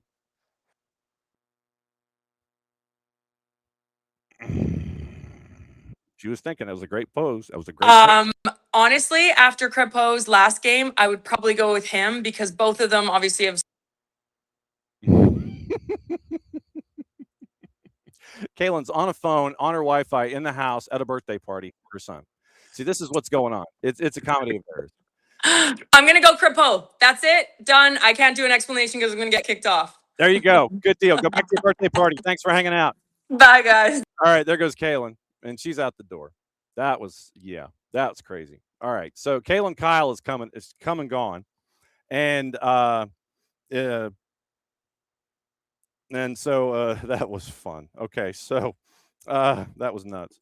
She kept dumping off, and so I decided to let her go back to her birthday party. So Tony Husband set to join us in 2 minutes, and Tony is a part of the international broadcast crew because there's like 30 folks that are attached to Big FOX, and so Tony is a part of HBS, the home broadcast system, or whatever the H stands for. So Tony's set to join us in a bit, and so we'll find out what's on Tony's mind. And then, like I said, Jorge Perez Navarro and Niko Moreno now joining us at 10:30. So that's going to be fun. And then Landon Southwick joining us at 11:05. So now I have to properly hydrate because it's crazy. Yeah, blame me. Absolutely. Absolutely. 8. Abby, Kaylyn's youngin' is 8 today. I still think he should have gotten a Cabo Verde jersey. That would have been pretty funny. Get him a Cabo Verde, get him in Uzbekistan, and let him learn. So that would be the fun part for me. All right, so on the board, the rest of the stuff that we've got, after the highlights, literally we've got some stuff involving Botafogo, John Textor, and Aries. And then obviously stoppage time and getting you ready for that. But it was good to get the highlights in with AGM Mariana Trujillo, Dave Farrar, and then with Spain and Iraq from yesterday. And we do have some financials. So, yeah, we're going probably, my guess, till about 11:30. So we'll be here for a while, another hour and 15 minutes. Tony Husband set to join us here coming up in just a little bit when it comes to anything and everything that is going on with all of the things. And I say that officially. So Let's see, Houston Dash, Maggie Graham signed through the 29th season. And like I said, I'm literally trying to sit here and go, okay, Tim Ream, 2-time All-Star, blah, blah, blah. Okay, fine. I got all my releases. All right. Now, we are going to catch up with one of our friends who is part of the HBS. His broadcast, it's the husband broadcasting system. I think that's what it is. I think we figured it out. We figured out what HBS stands for, but actually we're going to talk to Tony and actually ask him. So, Tony, does HBS in fact stand for the husband broadcasting system? And we're 2 for 2 this morning. Hey, Tony. Tony, you got your ears on. There we go. All right, so let's try it again. Take 2. There we go. All right, so I had my joke and everything. I had my joke ready to go and all of that. So, Tony, is the HBS, in fact, the husband broadcasting system? Morning, John. Well, that would be a good idea if it was, but no, not on this occasion. No, this is the world of host broadcasting, and so we are the feed that will go around the world to all the broadcasters who want to take the World Cup matches. So anywhere from Canada to Australia, New Zealand, the Far East, Middle East, South Asia, and featured in the UK as well for non-live games that they do as well. So we are basically taking the world's game everywhere for this World Cup. All right. So how has study hall gone like for you, and how big is the book of all of your notes? Well, we have something that's often referred to as the Bible for the statistics for a World Cup. And because the rosters have obviously only just been confirmed in the last few days, that is still to come through. So when that document comes through, that is the one that basically gives you the lowdown on everyone. Although, to be honest with you, there are so many other places these days. I mean, it's incredible where you can get the statistics from. Somebody sent me a message yesterday. The Guardian newspaper has already done a profile on every single player who will be at this World Cup.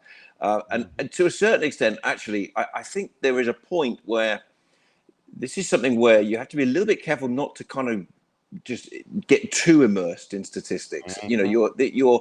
You're sending this, from my perspective, this is different in many ways to doing maybe a game of the weekend for an MLS audience, which is primarily an American audience that, that knows where Philadelphia is, in my case, well, that's where I'm going to be, that knows the history, knows about the sports teams, knows where it is in America. There's a little bit more about really using your words to paint the picture of and to help complement the amazing images that will come from, the dozens of cameras that these World Cup games will have on them. And just dropping in things about where we are, what is famous about this sporting city, what the locals like to watch, like what they like to eat in places like Philadelphia. And then, of course, you're then obviously informed communication about the teams that you're covering. It's one of those, though, where, the remit is a little bit different maybe from what you do week to week. Primanti Brothers. You got to get the Primanti Brothers reference in there somewhere to talk about sandwiches and all that kind of stuff. So exactly. I mean, if we get through the games in Philadelphia without mentioning Philly cheesesteaks, I would be very disappointed. I give it 15 minutes of the first game. I'm sure we would have got it in there, and the Rocky statue, and all those kind of things. What are you looking the most forward to when it comes to this tournament? I'm looking forward to the flair of seeing the fans of these nations come together and celebrate football in this country. I'm looking to see, I'm old enough to remember watching on television as a kid the 1994 World Cup, which England weren't at. So we really were just interested in watching the games because we didn't have our country to root for, as it were. Mm-hmm. And of course, even back then, you remember that this was about, after the World Cup, it would be about the birth of Major League Soccer, and it would be about a new professional league forming out of that 94 World Cup. 30 years on, here we are with, this 30-strong league with all these stadiums, with the lure that it brings now to bring some of the world's best players to come and play here. And I think it's just going to be an interesting contrast 30 years or so on to see what that's like. But also, I have a game, for example, like Brazil against Haiti. Mm-hmm. This is Haiti's biggest fixture in their history. Probably scoring a goal against Brazil would be the biggest goal in Haiti's history if they argue it's bigger than the one that got them here. Seeing the Brazilians, with all the color, all the flair, a team that isn't perhaps one of the top favorites, but has all the experience and knows how to go deep at a World Cup. So moments like that, I think, and it goes back to what I was just saying before. There are moments where this is going to be a carnival and a jamboree, and this is going to be color and flair, the noises and the singing and the chanting that will be, different from different teams and different supporters all around the world. It'll be those moments that I'm looking forward to, and that goes back to that point of maybe not being too kind of bombarding the audience with too many statistics about 14 game runs with conceding only 16 goals and things like that. When it comes to the internal pressure for Brazil, I mean, it doesn't get any more pressurized than that kind of environment. I mean, I'm intrigued to how they respond as a group. And obviously we go to the shiny objects like Neymar and his, treatment. And, if he's going to be, the thing about Neymar is that he is a piece. He is not a focal point. He is a piece. So he is a story. He is not a dominant story. So when it comes to Brazil, what are you anticipating here with them? Obviously, you mentioned the Haiti match, but what are you anticipating from Brazil this go around? Well, I mean, look, I think that they should be a team that we're going to see in the latter stages. It's just how far into the latter stages they can go. I mean, the Neymar story did dominate a lot of their squad announcements, but I mean, they've left one or two people, the likes of João Pedro. They've left them behind. Rodrigo's injured. I think there's an awful lot of pressure and eyes on Vini Jr. At this World Cup to really step up and be Brazil's man. And they've got an incredibly astute coach in Carlo Ancelotti, who's come in and is looking at this team now and knows all about taking teams on runs in these competitions and these types of competitions. So they're going to be a good side, I'm sure. They have Scotland, I think, as well. They'll face in their group. So their group, in fairness to the likes of Scotland and Haiti, is a group they will qualify from, particularly in a 48-team World Cup. So, this is all about how deep they go in the knockout rounds. So, I would expect them to be in and around the last 8, last 4. I mean, they've fallen a little bit short the last couple of World Cups. It's 24 years since they last won it. And then the time before that, we all know where they won it then. They won it here in Pasadena. So I expect a good Brazil side, but maybe not a champion Brazil side. Yep. If I've got your matches correctly, it's Cote d'Ivoire, Ecuador, Brazil and Haiti, France and Iraq, Curacao, Cote d'Ivoire again, Croatia and Ghana. And in that list, it's the last dance. You figured it's the last dance for Neymar. And it's also the last dance for Luka Modric, too. I mean, it kind of struck me yesterday when we were doing the show, how many studs and stars, this is the last time we're going to see them on an international stage, and you get a couple of them. Yes, that's right. It's a good run of games there in Philadelphia, actually, because and then I'll go on to Toronto for the first round of the knockouts. But when you look at the Croats, it's amazing how that group. I was actually going through their roster yesterday, and it very much is. It's the last chance. Now, I think they might have gone beyond the last chance to a degree in terms of being a serious contender. As an actual winner, I think that window has closed now, but there's still going to be a very dangerous side. I've always been an extremely strong admirer of footballers from that region of the world, that Balkan area. Technically, they're absolutely gifted. They're wonderfully good footballers, and none more so, of course, than Modric in recent times. Now, it'd be interesting to see how they play him. Do they start him, or are they going to use him off the bench? He's into his 4th decade, or he is 40. So, in the temperatures that they're going to be playing in, but likely to be, Philadelphia won't be the hottest place, but it could be pretty warm for some of these games. Then, you wonder whether they're going to rotate him around a little bit. So, and again, with 3 qualifying from the group, possibly some teams are going to be afforded the luxury of doing that in the earlier stages of the competition. And you look at the Spanish, who I'm not going to see, but they've got a little bit of breathing space. That Yamal is probably not going to be match fit for the first game, but they can probably bring him in games 2, games 3, because Spain will qualify from their group. And running through those games, actually, the first game, Ecuador, Ivory Coast, actually as a matchup between two kind of evenly matched teams. That's probably the most interesting, because that is probably a key group game in that group, because those two teams qualified very impressively and will both kind of in similar kind of areas of kind of, you know, they're a team that wants to go to the knockouts. They're a team that would probably want to go to the last 16 and then the last 8. And then it's kind of, can they do any more than that? So I'm really looking forward to that game, which comes up on the 14th, I think. My goodness, it's coming around. It's coming around fast. Yeah, you've got Cote d'Ivoire, Ecuador on the 14th, and then you get a couple days to sample the cheesesteaks before Brazil and Haiti on the 19th, and then it comes rapid fire. 22nd is France and Iraq. 25th is Curacao and Cote d'Ivoire. Then the 27th is Croatia and Ghana, and then you get into the knockouts. July 4th in Philly, knockouts. Gee, I wonder how that one's going to line up. You won't see folks dressed like Thomas Jefferson in the stands or anything like that, will you? No. Well, by then I will have moved on to Toronto for round of 32. So I will have bid farewell. You know, probably not the safest place for a Brit to be on the 4th of July this year. So I'll let you celebrate. I'll let you celebrate that wonderful victory, and I'll hop across the border for a couple of days. Like, yeah, I'm gonna go over here while y'all celebrate 250. I'm good to go. One other story I wanted to, since you're in Group E, I wanted to get your temperature on is Curacao and Dick Advocat. Dick Advocat is 748 years old.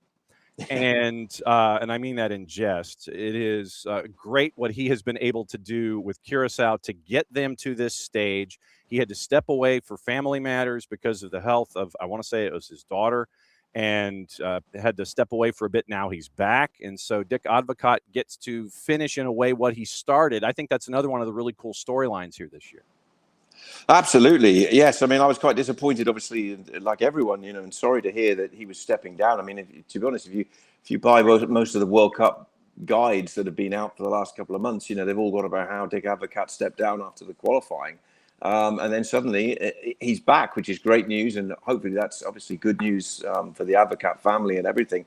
Vastly experienced figure, you know, a legendary head coach with so much experience.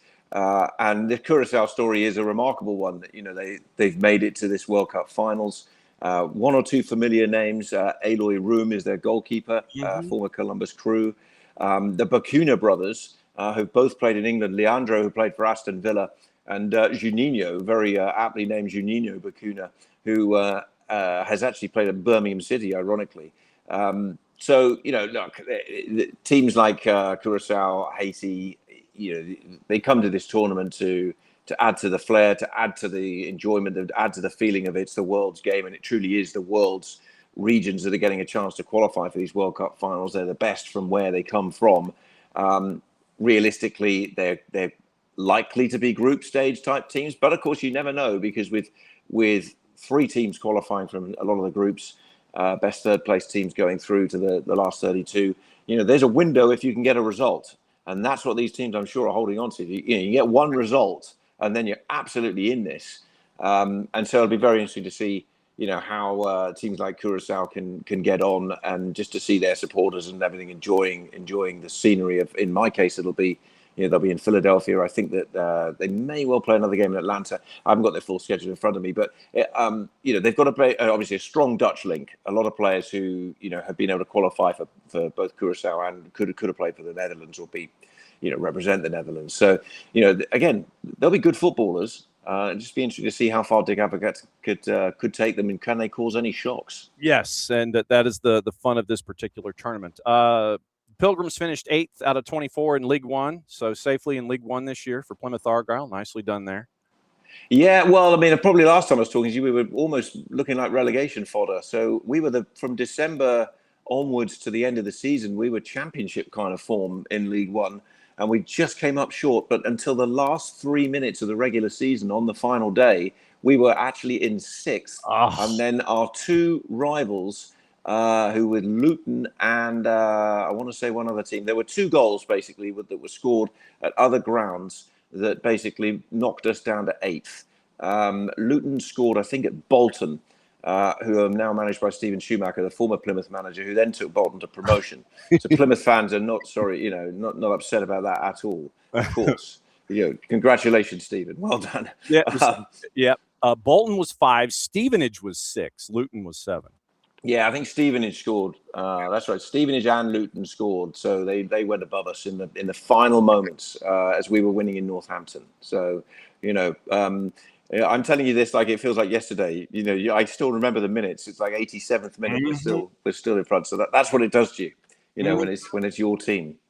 Yes, Tony Husband of the HBS, the Husband Broadcasting System. He's going to be locked in Philly for the 5 group stage matches before he heads to Toronto. You realize, of course, you can crash if you're bored at any time. Oh, absolutely. No, I greatly appreciate that. I still have this 2,000 words of or 2,000 pages of document to come, so I don't think I'm going to get bored. And with 3-4 games a day at times, we got a lot of football to watch as well, so that's going to be good, and we're very much looking forward to it. It should be, now it's just nice for it to, I think, to get going, isn't it? There's been a lot written and talked about as we get into this World Cup, and everyone, we always get to that point where we just let's get the games on and get playing, and then it's just going to be fabulous, I'm sure. Yep. Crash anytime and be ready to tell stories about Philadelphia. The welcome mat's out during the tournament. Come on anytime in the morning when you're not stressed or anything like that. We'd love to hear from you. So doors open. Have great calls on the HBS, and we will catch up with you soon, my friend. Great to see you. Thanks, John. Take care. There goes Tony Husband. And so now here is where the fun starts, because we're going to have Jorge Perez Navarro dropping in, and we get to catch up with him and find out what's going on. We're going to have Niko Moreno joining us in just a little bit. And so now we're going to test technology and test my own ways of doing things. JPN, you got your ears on. And I think I have the camera on the wrong side. It is reversed. Yes, I'm staring at monitors and headsets. Oh, my God. And you said it well. Here's where the fun begins, right? Hey, man. There should be like a little flip, thing on your device. There. Oh, well, he bailed out on me. All right, so let's walk through this together. All right. I know it's not that one. Yeah, that one dumps, JP. I think did we do it with the iPad last time, or is when we jumped from one gadget to another one? Yeah, we jumped from one gadget to another.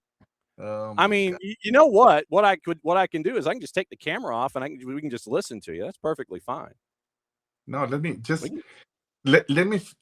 give me 15 seconds. Look, Jorge, it's a Friday. Like a very last minute thing. I know, but like I said, and I love Kirk for doing it, and I love the fact that you were able to hop on. I'm going to tell you right now, hop on anytime, and if you want to bring in friends, if you want to bring in anybody with you, perfectly fine. Just let me know, and or shoot, don't even let me know. Just hey, I brought Antonella in to hang out with us. I mean, that's how this rolls. So it is a Friday. Niko's going to be joining us here in a couple of minutes with Jorge Perez Navarro, and I mean, legit, dude. I mean, I can. Oh, okay. I saw your fingers there. I saw you were adjusting. There's the fingers. I mean, the only thing that I can do is just turn this around. I mean, hey, all right. It's all good, man. I got you. Oh my God, that's great. It's too early. I don't know if I'm in the middle. Because I have to turn the iPad around. No, it's all good. Niko Moreno from Pulso Sports is going to be hopping in too, so it'll be a bit of a three-way dance at one point. So just wanted to warn you. A, good to see you. Likewise. B, you can come in at any time. Like if any morning you want to sit there and go, I want to go see what Nelson's up to. The welcome mat's open. You can come in anytime, and like I said, bring friends, bring a lot of them, and we'll have a party. How has study hall been like for you getting ready for this one? Well, just considering your invitation that you just opened to me, I finished at 3:00 in the morning. Oh. What would I say? Last night or early this morning? Oh. So it's getting there. I'm traveling to Miami on Monday early morning, and from then, I mean, it's just getting into the rhythm, into the flow, and until July 19th. How big are the files that you're getting when it comes to studying? How big is study hall having to be for you, and how much do you know that you're bringing in? You know, I heard that and I'm like, uh-oh. How can I put it? Just put it. I think that through the years of doing this, you realize that you are never as well prepared as you think you are or as you want to be. I was talking to my son a couple of days ago because I started 100% into the World Cup right after the MLS break. Yeah. And this week has been brutal. I've been working until 1, 2, 3 o'clock in the morning because I just get into the flow and I start putting things together. Now I realize that with all the tools that you have now to dig about information, I mean, it's amazing.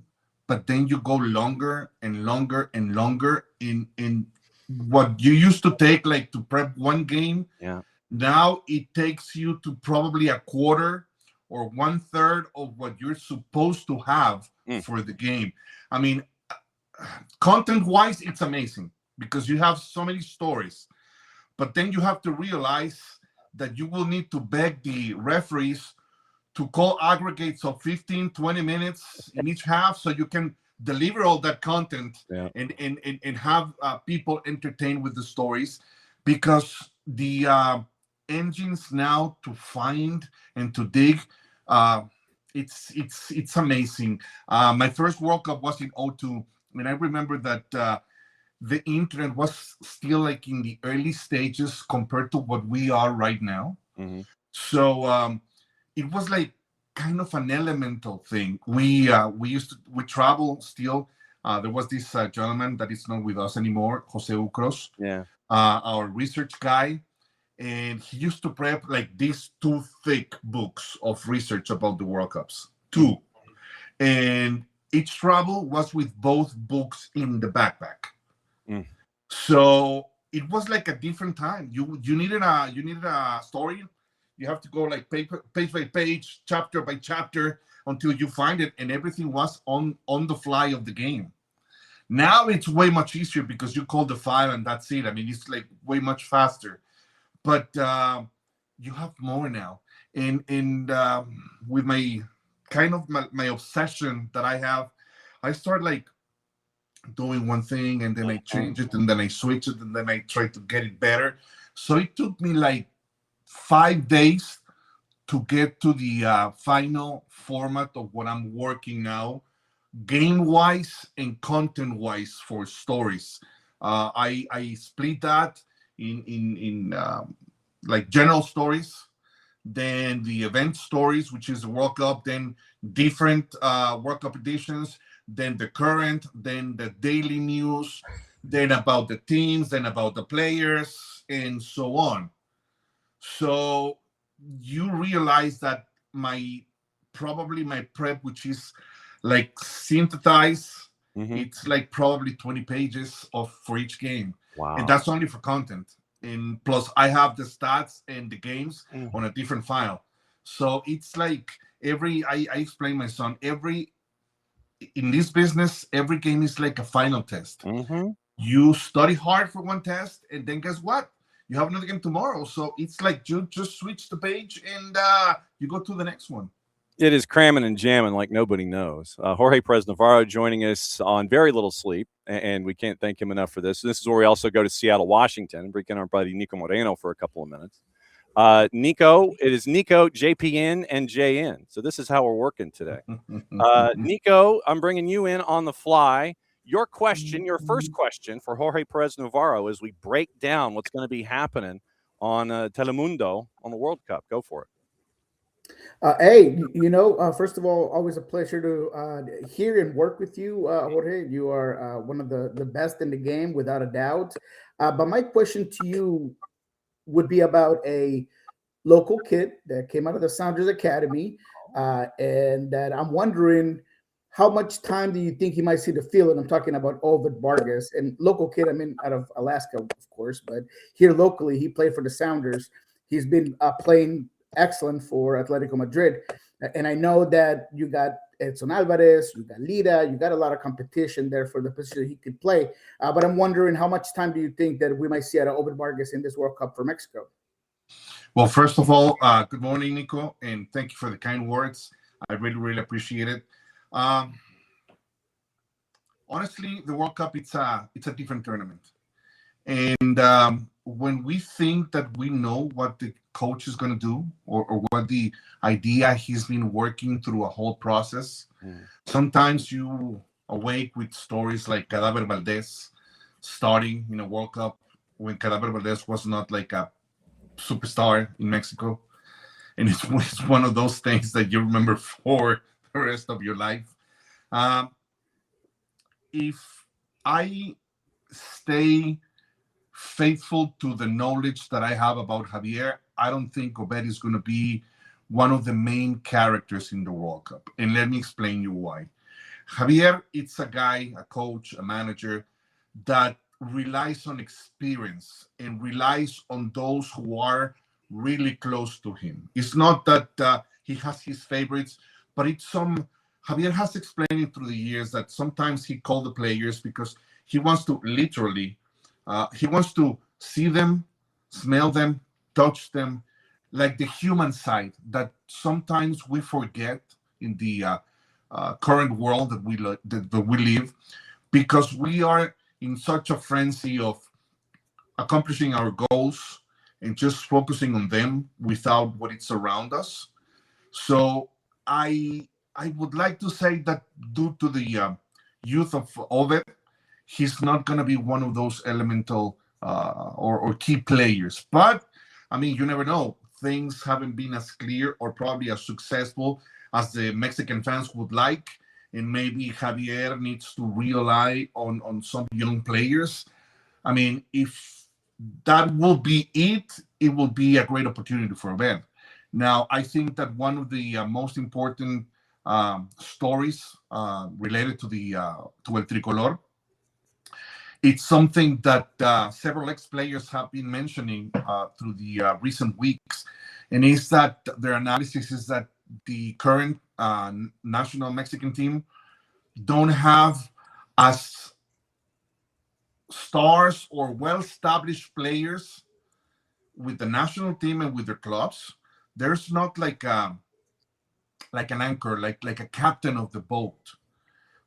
We were doing this exercise in another interview a couple of days ago, and I asked them, who do you think it's now the man of this tricolor? And kind of like we couldn't get to the same idea or the same name or names as a list, because some of them are not going through the best soccer moment of their career. Some of them have been doing great things with the clubs, but not with the national team. And that comes another thing that we used to hear. It's not a written law, but I used to grow up with this concept that not every great player in their club, it's a great player with the national team. Sometimes it's the other way around. I mean, you're a great player with the national team, and you kind of never accomplish the same kind of success with the club. But you have to be always with the national team because that's where you have been delivering. So tell me, for example, Niko, you have been talking about Obed, who is like the player of Mexico for this World Cup. Yeah, I'm with you. I think that's a tough one, specifically now. If there is a player that to me has been playing really well, but to your point, he doesn't really have the name recognition. It doesn't have the trajectory that we're used to seeing from a Mexican team. But I think Brian Gutierrez right now is playing very good for the team. But is he the man? Is he a guy that's going to take over? I don't know. Is it Raul Jimenez?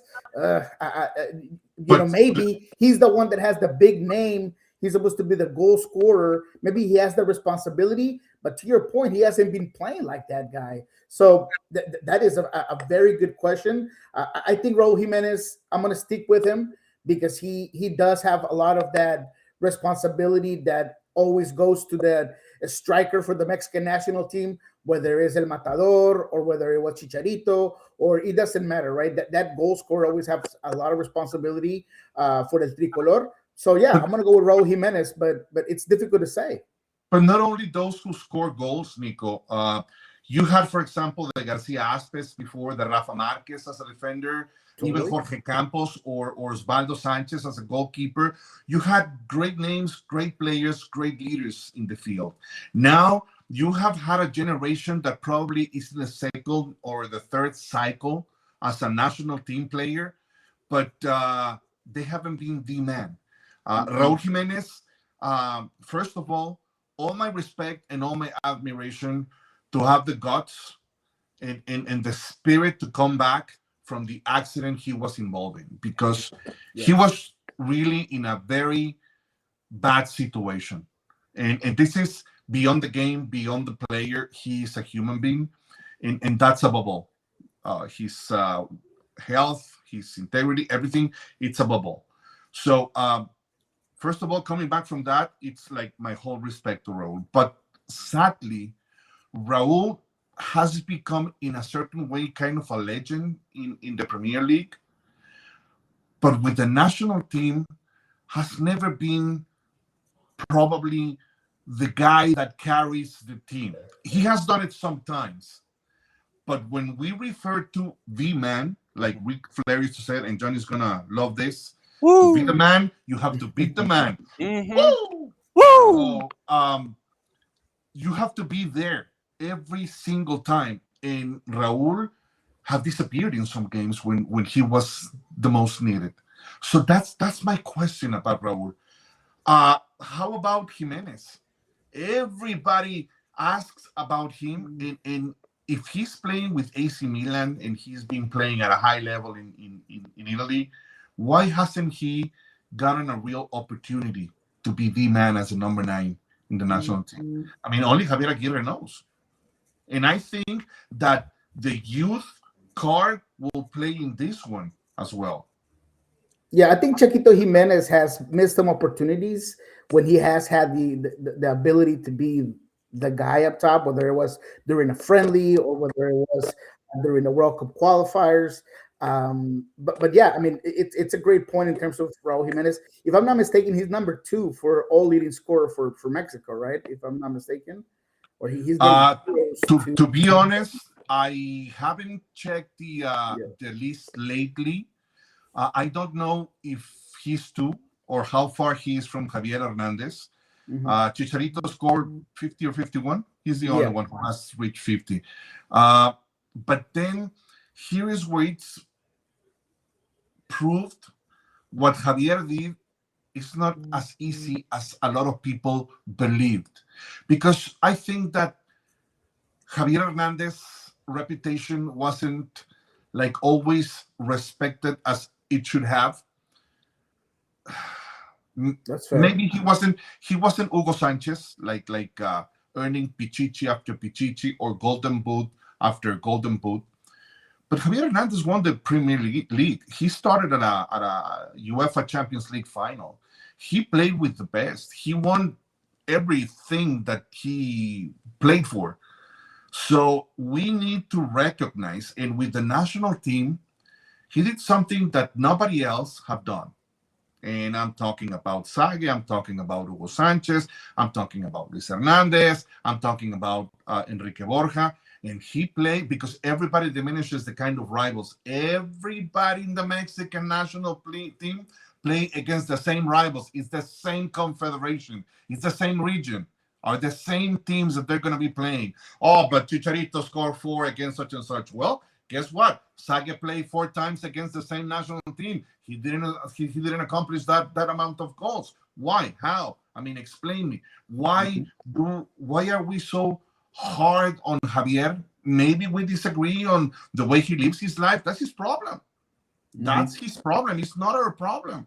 I mean, who he goes to bed with or what he thinks when he wakes up and sees himself on a mirror, that's not our problem. We have to respect that. But what he did in the field now proves that it's not as easy or it wasn't as easy as a lot of people believe. Let's not forget that he, as a very young player, not well established in the Liga Mexicana, was signed by Manchester United. He disappeared in the last couple of weeks that he was supposed to be with Chivas, and then appeared in England with Jorge Vergara and the Manchester United people announcing their signing. And then he went to the national team, to the South Africa 2010 World Cup. And what happened? He was called, he scored goals. Well, he was young. That's not probably the model that Javier Aguirre usually manages. And probably he was pushed due to the situation or the lack of results or the lack of goals. And Javier responded. Javier was there. Javier, maybe he's not the most skilled or technical gifted player, but he had what the old number 9 had, and I have talked about this with many former players.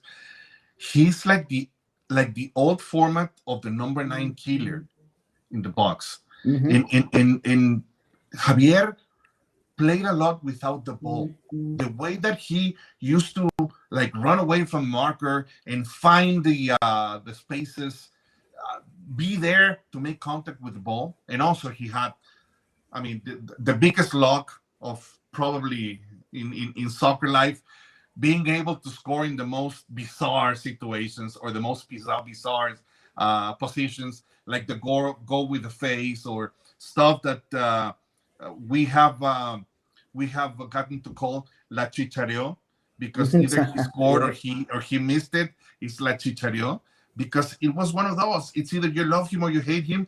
But those type of players, I don't think there's just one right now in the Mexican team. And I'm sorry, John, if I'm going too long. No, I'm worried about you going to bed at 3 and then getting up and coming in and crashing the party, man. No, you don't know the rest of the story. I mean, the good thing that I woke up early to be here with you guys, because it was a last minute thing, literally. Yep. It's because the compound where I live, they are working on the water system. So they're going to cut the service. They were going to cut the service at 8:30. I don't know what time is it. Where so I needed to shower before 8:30. If not, I mean, that's why I requested if it could be at 8:30, because the first request was at 8, and I was like literally jumping in the shower. And well, we're here. I'm happy. I'm glad. I was very grateful, John, the very first time that you were very nice to invite me to your show. It was a great experience. And as I told you, anytime that you need, I'm here for you. And I'm very grateful. Again, I hope I'm not just going like really, really long. Nah. I love the introduction. This is where the fun begins. So, man, no, we do have Landon Southwick coming in about 13 minutes from RSL. But no, look, I love having you here because, I mean, who can I talk wrestling with? You know, who else do I get to talk wrestling with? When we talk about, you know, when I hold up 4 fingers, we know what that means. We're talking the 4 horsemen, brother. That's what we're talking about. Well, I was going to tell you that I'm going to show you 1 finger, but it's not the one you're thinking, because I'm going to acknowledge you. Oh, you're going new school. Okay. All right. I will graciously accept the tribal chief moniker here. You're the man, John. Not even close. Then let me ask you this, considering where we are in this conversation. If you don't have the man, capital T, capital N, and you have just a bunch of dudes who will listen to what Javier Aguirre wants them to do, is that beneficial for the long-term success in this tournament? Because then it's Aguirre saying, okay, do this, do this, do this. You don't have any freelancers. Or did you need, as you get deeper into the tournament, do you need capital T, capital M? You know, do you need the guy who wants to wear the 10 pounds of gold that's going to carry you through? How do you think this will play out, Jorge? Well, to me, it's a team sport. But the problem is, I once had this conversation with El Turco Mohamed, and he was telling me that to have a successful succession in managers in a soccer team was to find the similar soccer idea in each one of them. I mean, if you have like an offensive coach, you shouldn't bring a defensive coach after that one, because you literally cut a process. Or if you are operating with a defensive-minded coach, you're not going to bring like an attacking-minded coach, because then you will have to like renew the roster and give opportunity to new players because they didn't fit the previous system. Mm-hmm. So to me, Javier, it's his third cycle. He has never worked the full cycle because he has always been called to put up the fire off. And this time, I'm very reluctant of the duos coaching a team. My idea is, I mean, two ideas for one position on one team is very complicated, because there will be a disagreement that might become like a bigger snowball. Yeah. Recently, there was a video that went viral on something that happened between Javier and Rafa Marquez, the technical box. And Javier was explaining some stuff about Rafa, that he has been already signed for the next cycle, and that he's going to take over, and that he has like a very promising career as a manager. And okay, fine. But I mean, now they have to solve the equation, and who's going to make the call? The guy who has no experience, or the guy who is very well seasoned but has an idea? And sometimes when you get old, you don't modify your ideas. You don't try new things. And this is one of the situations that you probably need to go out of the box to find the solution. So if you can rely on very well seasoned and successful players, what are you going to do? And that's also added to the equation that nobody's thinking, because of the way and the results that the El Tricolor is going to carry until the opening day against South Africa. Being one of the host nations, I think it could turn into be a curse for Mexico instead of an advantage of playing at home, because the pressure is there. And now, just by telling me, oh, but I mean, we're going to reach the fifth game and that's it. No, you're playing at home. You have an extra advantage that you haven't had in other World Cups. So you just can't tell me that the goal is just reach the fifth game. You need to keep advancing. I mean, at least to me, Mexico should be considered like their, at least their ceiling should be reaching a semifinal like Korea did it in 2002. Let's not forget that was the first time in history that a FIFA World Cup was organized by more than one nation. That time was two. This time is going to be the first time organized by three nations. So if Mexico has the first stage of this event at home, I mean, he needs to at least reach the semifinals. Japan made the quarterfinals, and South Korea made it to the semifinals. I mean, why just say, oh no, just the fifth game? Why? I don't think it's a time that we have to settle with what we have been trying to reach, or they have been trying to reach, like for the last, I don't know, 6, 7, 8 World Cups. And not go beyond. It's a mentality thing. It's a motivational thing. Completely. Yeah, no, I get where you're coming from. Absolutely. I know you need to go shower and get your water and make sure. No, I already did it. Oh, you did already. Okay. Yeah, of course. That's what I couldn't. Oh, okay, I thought you had to jet. No, we got Landon Southwick coming in from Salt Lake City, coming in here in a couple of minutes. Quickly, hit the promo for me with what's going on there at Telemundo, and when things kick in, when you're heading down there, and what you're doing. Well, I'm traveling on Monday, early morning. The World Cup begins on the 11th. It's an amazing 104 games. All of them are going to be televised. It's going to be my 6th World Cup. And I've never seen the amount of people that they have put together for this World Cup. Such great professionals in each area. The play-by-plays, the analysts, the former players, the producers, the assistant producers, the directors. It's amazing. I have worked with a lot of them, and I am grateful and I am blessed for this opportunity. I will try to give my best, as I promised the person that called me. It's going to be one of those experiences that you're going to remember for the rest of your life. And of course, not only the TV or streaming about Telemundo, but all the social media area that they have operated in an incredible way for the last years. They have such great people. Their vision is amazing about the present and the future. So it's going to be like an amazing 180 degrees 3D coverage about what the World Cup it is and will be for the next more than a month. 7 weeks. 38 days. Yeah, sounds good.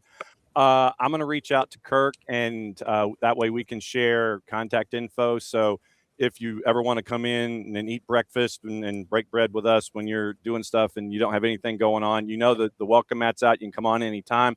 Love having you here. And do not be a stranger, please. Just get there safely, get things rolling, and we'll catch up with you soon, my friend. It's great to see you.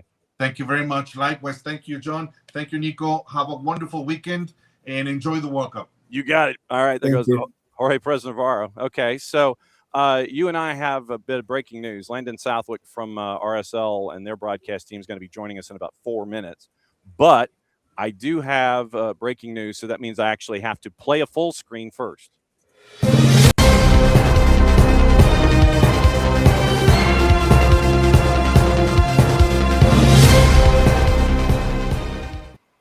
All right, we do have our starting 11 for the All-Star game. That was released. And so I want to get your feedback, Niko, on this. How long do I have you, by the way? As long as you want. Okay, so so what we'll do is when Landon comes in, you get to stay. And we'll talk soccer and RSL and Korea Republic and all the stuff that's going on.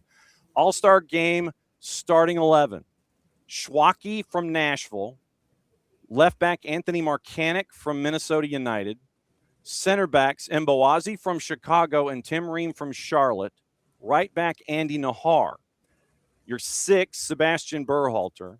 Your attacking midfielders, Xavier Gozo and Hani Mukhtar. Your forwards in the starting 11, Kuipers, Son Heung-min, and some dude named Messi. So that's your starting 11. There's some interesting picks in there. Yeah. I don't mind the goalkeeper. I think he's been great for Nashville. Big revelation there for BJ Callahan's team. I think he has been just a pillar back there and a great reason why Nashville's been as good as they've been. I don't love the Tim Ream decision there.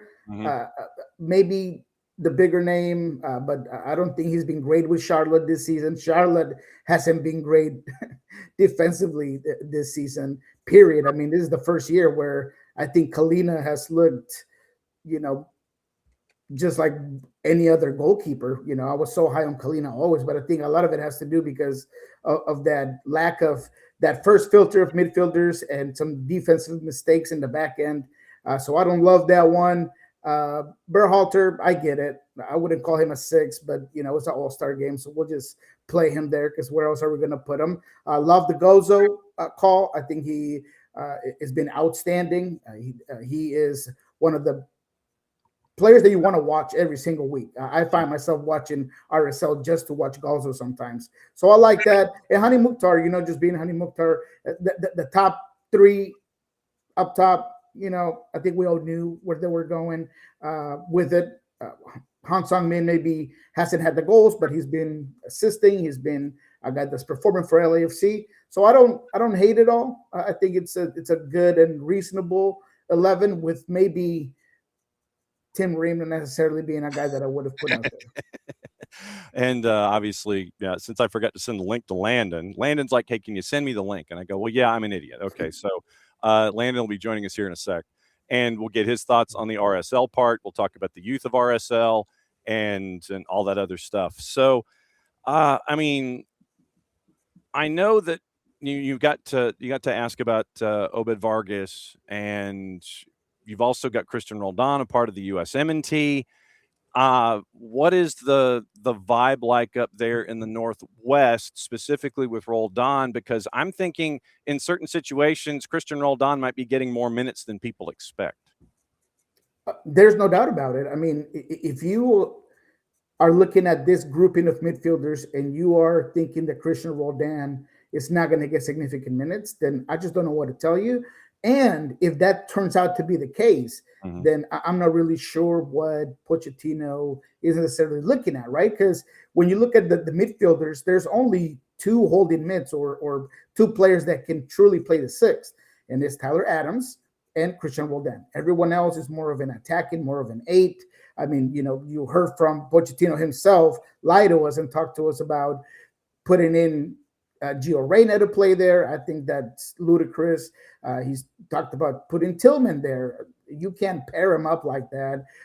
This 3-4-3 needs that pivot to work at its best.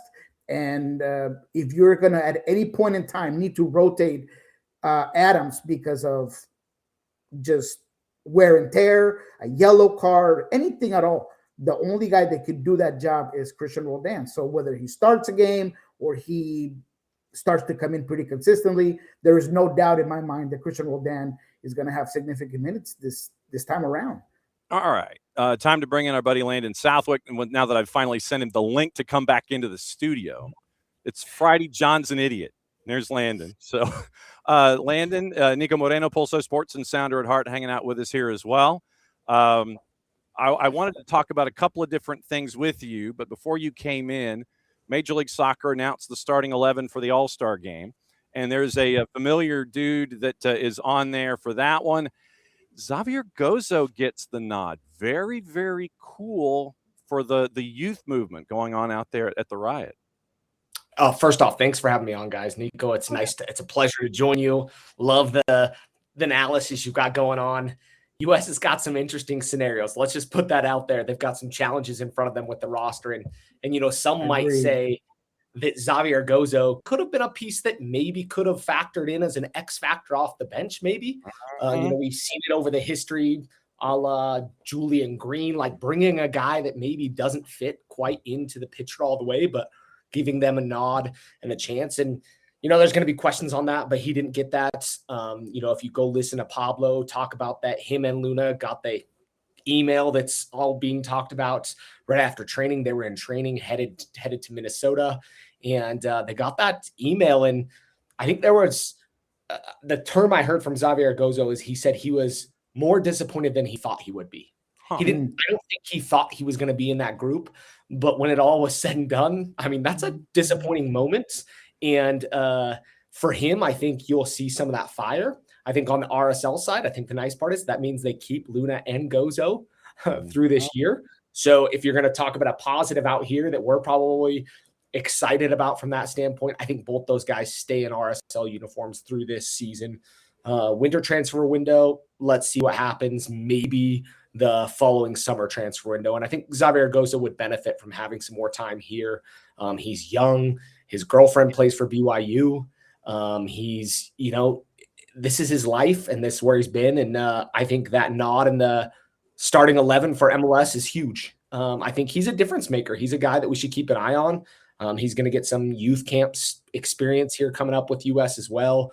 Number of guys in the organization are, but he's a guy I wouldn't sleep on. No, Niko, go for it. First question to you. Yeah, look, first of all, if you were going to ask me whether a guy like Robinson should be in this, roster over Gozo, I mean, I would tell you, of course, take Gozo. I mean, it's just going to be a guy that's going to be a game changer at any time you're chasing a game. Let's put him out there. You play with wingbacks. He could do that job. He's going to be attacking minded, so, I'm totally with you. I was as surprised as any that Gasso didn't get that call-up. But I guess my question to you would be, what is currently the expectation for this team? Because RSL is in a very particular position where, look, I didn't think that we're going to be this good this season. And all it took was the first half of the season for me to realize that they are the real deal. I mean, offensively, at least, they are very good. Offensive movements. They got young talent. They got hungry players. And so how would you describe either the fans or your expectations of this team this season? I mean, this is the second best start to the season that they've had, other than 2024, which is really interesting to look at. And when you talk about that movement from RSL, they've had moments where the academy has produced over the years. I mean, Taylor Booth and Zach Booth both came through the academy. Obviously, one's back with RSL. They went to Europe. There's been another, Sebastian Soto was one that went to Europe as well from that group. Justin Glad, Aaron Herrera, Brooks Lennon, all those guys featured in the U20 side that played in the U20 World Cup. And when you talk about Richie Ledesma, I'm not even giving credit to another guy that has had a pretty good career on that side. So, I mean, you can continue to going. And I think we're starting to see that new movement come through RSL that kind of went through that phase. And I think what you're also seeing is there was an ownership change. And the Miller family who took over the club from this side, they were probably known to be fairly tightwads here in the state of Utah. Larry H. Miller kept the Jazz here. His wife now runs that. Well, is the owner of that. Her son runs it. Or excuse me, not her son. A different guy runs that now. And in coordination with the Blitzer group, I think you're going to see this team continue to spend. I mean, no one's talking about it, but what are they going to do in the summer transfer window? Are they going to add more pieces to the puzzle? And I think we all look away because we're like, oh, are people going to leave? Yes, maybe people leave, but they have not been shy on spending this year. So I think what you see is the question will be, will RSL go all in? Could this be the year they go all in? Do they go get that one more difference maker that they need? And they've got guys that still haven't even blossomed all the way. Morgan Gila-Vogie, I think, is a guy that, if I'm paying attention to that side, I'm looking at him and going, what else does he do? I think Luna's going to play with a chip on his shoulder. He already plays with a chip on his shoulder, but I think he's going to play with that added measure there. And then you look at like Gozo. Is this all he brings to the table? Or does now he sniff Europe and be like, I'm 3 ticks away from having a $30 million transfer coming up? I mean, the reports are $20 million right now. Does that go up? Does he, the form he's in right now, can he take it to that next level? And you would hope a young guy like that would take it not necessarily as a snub, but as an opportunity to say, I just wasn't good enough. How can I take it to that next level? Luna, I think you could say, you could feel that chip on your shoulder saying you got snubbed. So, different players take different things different ways. And I think both those guys are going to take it in stride. And I think this RSL side is going to continue to go as they go. And I'd be shocked if you don't see them continue to play well. The challenge in MLS, you can't peak too early. We've seen this RSL side, the only title they have, weirdly enough, came through the Eastern Conference. They played in the Eastern Conference finals, which don't ask me how that worked then. But yeah, the rules of MLS have obviously gone back and forth, and they were the final seed to get in. And I mean, they peaked at the right time. And so my worry is always, did you get hot too early? And can you figure out how to stay hot through the end of the season? And without the traditional table like we see in Europe, it matters being hot at the end. It does not matter to have a gazillion points a la Barcelona or something like that. It doesn't work that way. So nope. Luna, Hezerkani, and Gozo, 3 names. And it's interesting how RSL builds. RSL is one of those teams that builds through Monarchs and goes through the academy, and everything goes through Harriman. Then you end up with what you get from there playing on the first team. And then now you're not afraid to spend. And so that's, I think, the mix that you're looking for these days to be successful, where, you've got to be comfortable in your own skin. And what I mean by that is, that some teams are going to test limits. They're going to want to sit there and just go like this and write checks and just kind of sit there and go, yeah, we'll get you, and you. RSL is one of those mixes where they started building through the academy. Now with an ownership change, it looks like you're going to spend and add to that with that experience and those pieces that you've been able to build through the academy. So it's the mix, I think, is starting to work now at RSL end. Yeah, and I think that the maybe hybrid approach that they're taking that'll be interesting to a lot of people is I actually think they'll sell off some of the young talent. And that's going to be a weird thing. I mean, we were looking and facing that prospect a couple weeks ago. I mean, Gozo and Luna go to the World Cup. Do they come back from the World Cup? Maybe not. And here's the thing that's fascinating for this ownership group. I think they see it as a business, which fair. Develop good talent, give them good resources. Harriman's a beautiful facility. It's got all the stuff that's needed for people to experience the world football game. I mean, it's the reason South Korea was training there. They spent their time in the locker rooms and the weight rooms and the recovery rooms there, using all those resources to get ready for their first game in Guadalajara in 7 days. And, when I sit and think about what RSL wants to do, that's part of it. They're going to sell off young talent and it's going to hurt, but they're going to take that $20 million transfer fee and reinvest some of that. And that's where that becomes interesting. You're not seeing that with all these clubs. Some of these owners are lining their pockets with those transfer fees and not putting it all back in. I think this side will put the majority of that back in. No doubt. But is that a disservice though to what ultimately the fan base wants, which is a MLS title? Because look, there are situations, and there's a tons of them where you sell a guy and then you cannot replace him, right? I mean, Andres Gomez, we go back to that one. That one didn't turn out very well, right?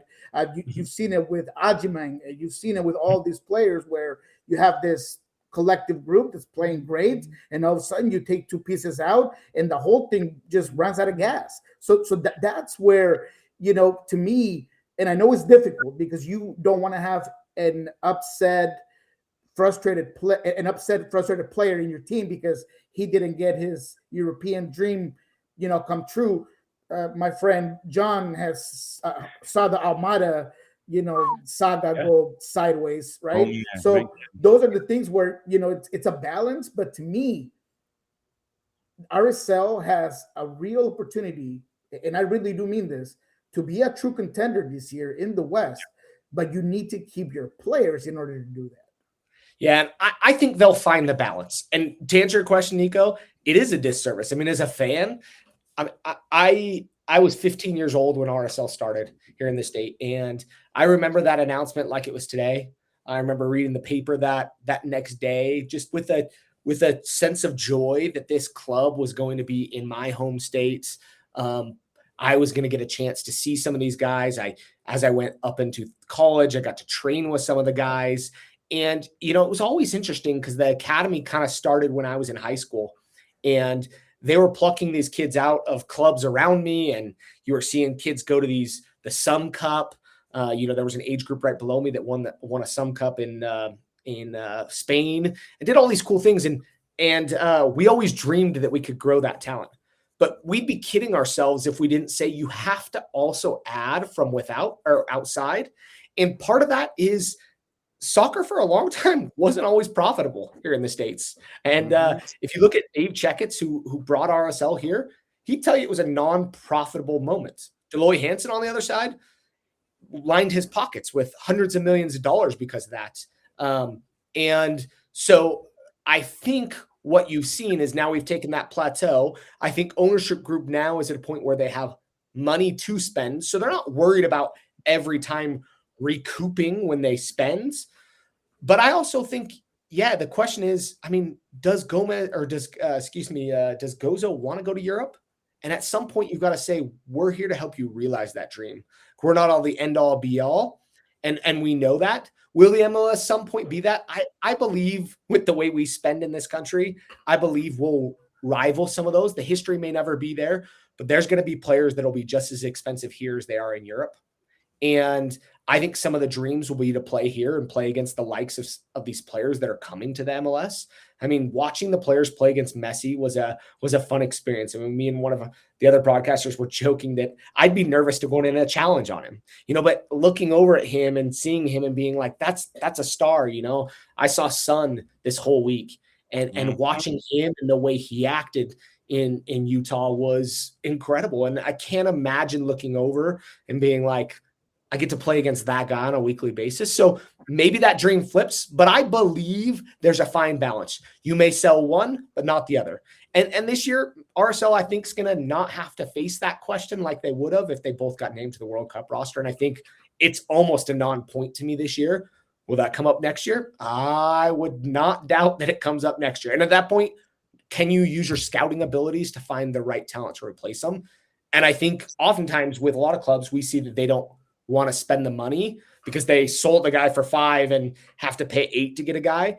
I think that's a difference. I think that club's willing to, and with the connections that the Blitzer group has over in Europe, Crystal Palace, Portugal, some of these teams that group owns, I think there's some opportunities to bring some guys that you may not know that will flourish here. And RSL's proven that they can develop talent here. Yeah. And thank you for the transition, by the way. I do want to ask before you get your weekend started. I wanted to ask about the experience of having Korea Republic at BYU, and that you and Dave got to, because I did catch the El Salvador match. We did run highlights. And so it was a no-brainer to catch the match. What was it like to have Korea Republic at BYU as they got to kind of get their sea legs about them getting ready for the trip to Mexico? What was that whole vibe like? First off, it was a dream come true. I wondered how I would get involved in this World Cup, and I thought I'd be paying $1,500 to see a game in person. Thankfully, did not have to. And the cool part for this situation is they ended up in Provo, which is really unique. And a lot of people ask the question, why Provo? And we explained on air a couple times, it all had to do with altitude. Korea was looking for that altitude advantage, going to play in Guadalajara, just over 5,000 feet, I believe, 44-ish 100 feet here in Utah. So 600 to 900 feet of elevation difference is what it was between Utah and Guadalajara. And they were trying to get ready, which was very interesting because Czechia was in Dallas, almost at sea level.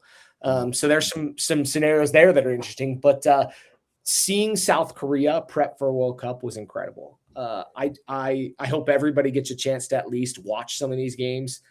Korea got a lot of challenges in front of them. They're playing a 3-back, and there's a lot of people that in Korea are not happy with their head coach. And he's a legend from the 2002 World Cup where they went to the semifinals. And so it's pretty interesting. We got involved with some of the Korea media, and man, they are filleting that team from the 3-back.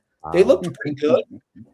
There was a kid that diced them up from El Salvador on the far side of the pitch, right in front of us, in front of our broadcast standpoint, and he got in behind the back line 4 or 5 times. And so I fear that Korea might have some defensive issues, but they're fun to watch. They've got some young talent that is up and coming. They've got guys playing all over the world, from Bayern Munich to LAFC. You're getting these guys, and it was a cool experience. Fans were just going nuts. I walked into the stadium on Wednesday night last week, and I got handed a Korea flag. There was like Korean women out there handing out flags, and it was incredible. And they couldn't have been kinder as a delegation. I think they gained a lot of fans in Utah from the way they acted and interacted. And I think that the exciting thing is it got us all feeling like the World Cup was here. And, to look up and see that the World Cup's a week away, I think everybody's like itching for that. And, I hope you guys get to enjoy watching some games. I'm sure there's many that you guys already have circled. And I think all of us are starting to circle games going, yep, I'm going to skip work for that one, or I'm going to tune out everything else that night. So I'm kind of feeling a little, boss. Yeah, it's not going to happen. Landon, as always, my friend, it's great to see you. Next time that you are in Rio Tinto, don't forget to introduce yourself to our man, Jarrett Smith, who is now out there. And you can't miss him. He's like 6'9". He's wearing the SDH gear. And obviously, he's a part of La Familia here. He's now out there with his base of operations. So say hi to introduce yourself to Jarrett, and don't be a stranger, my friend. Great to see you. Hit the promo before you get out of here.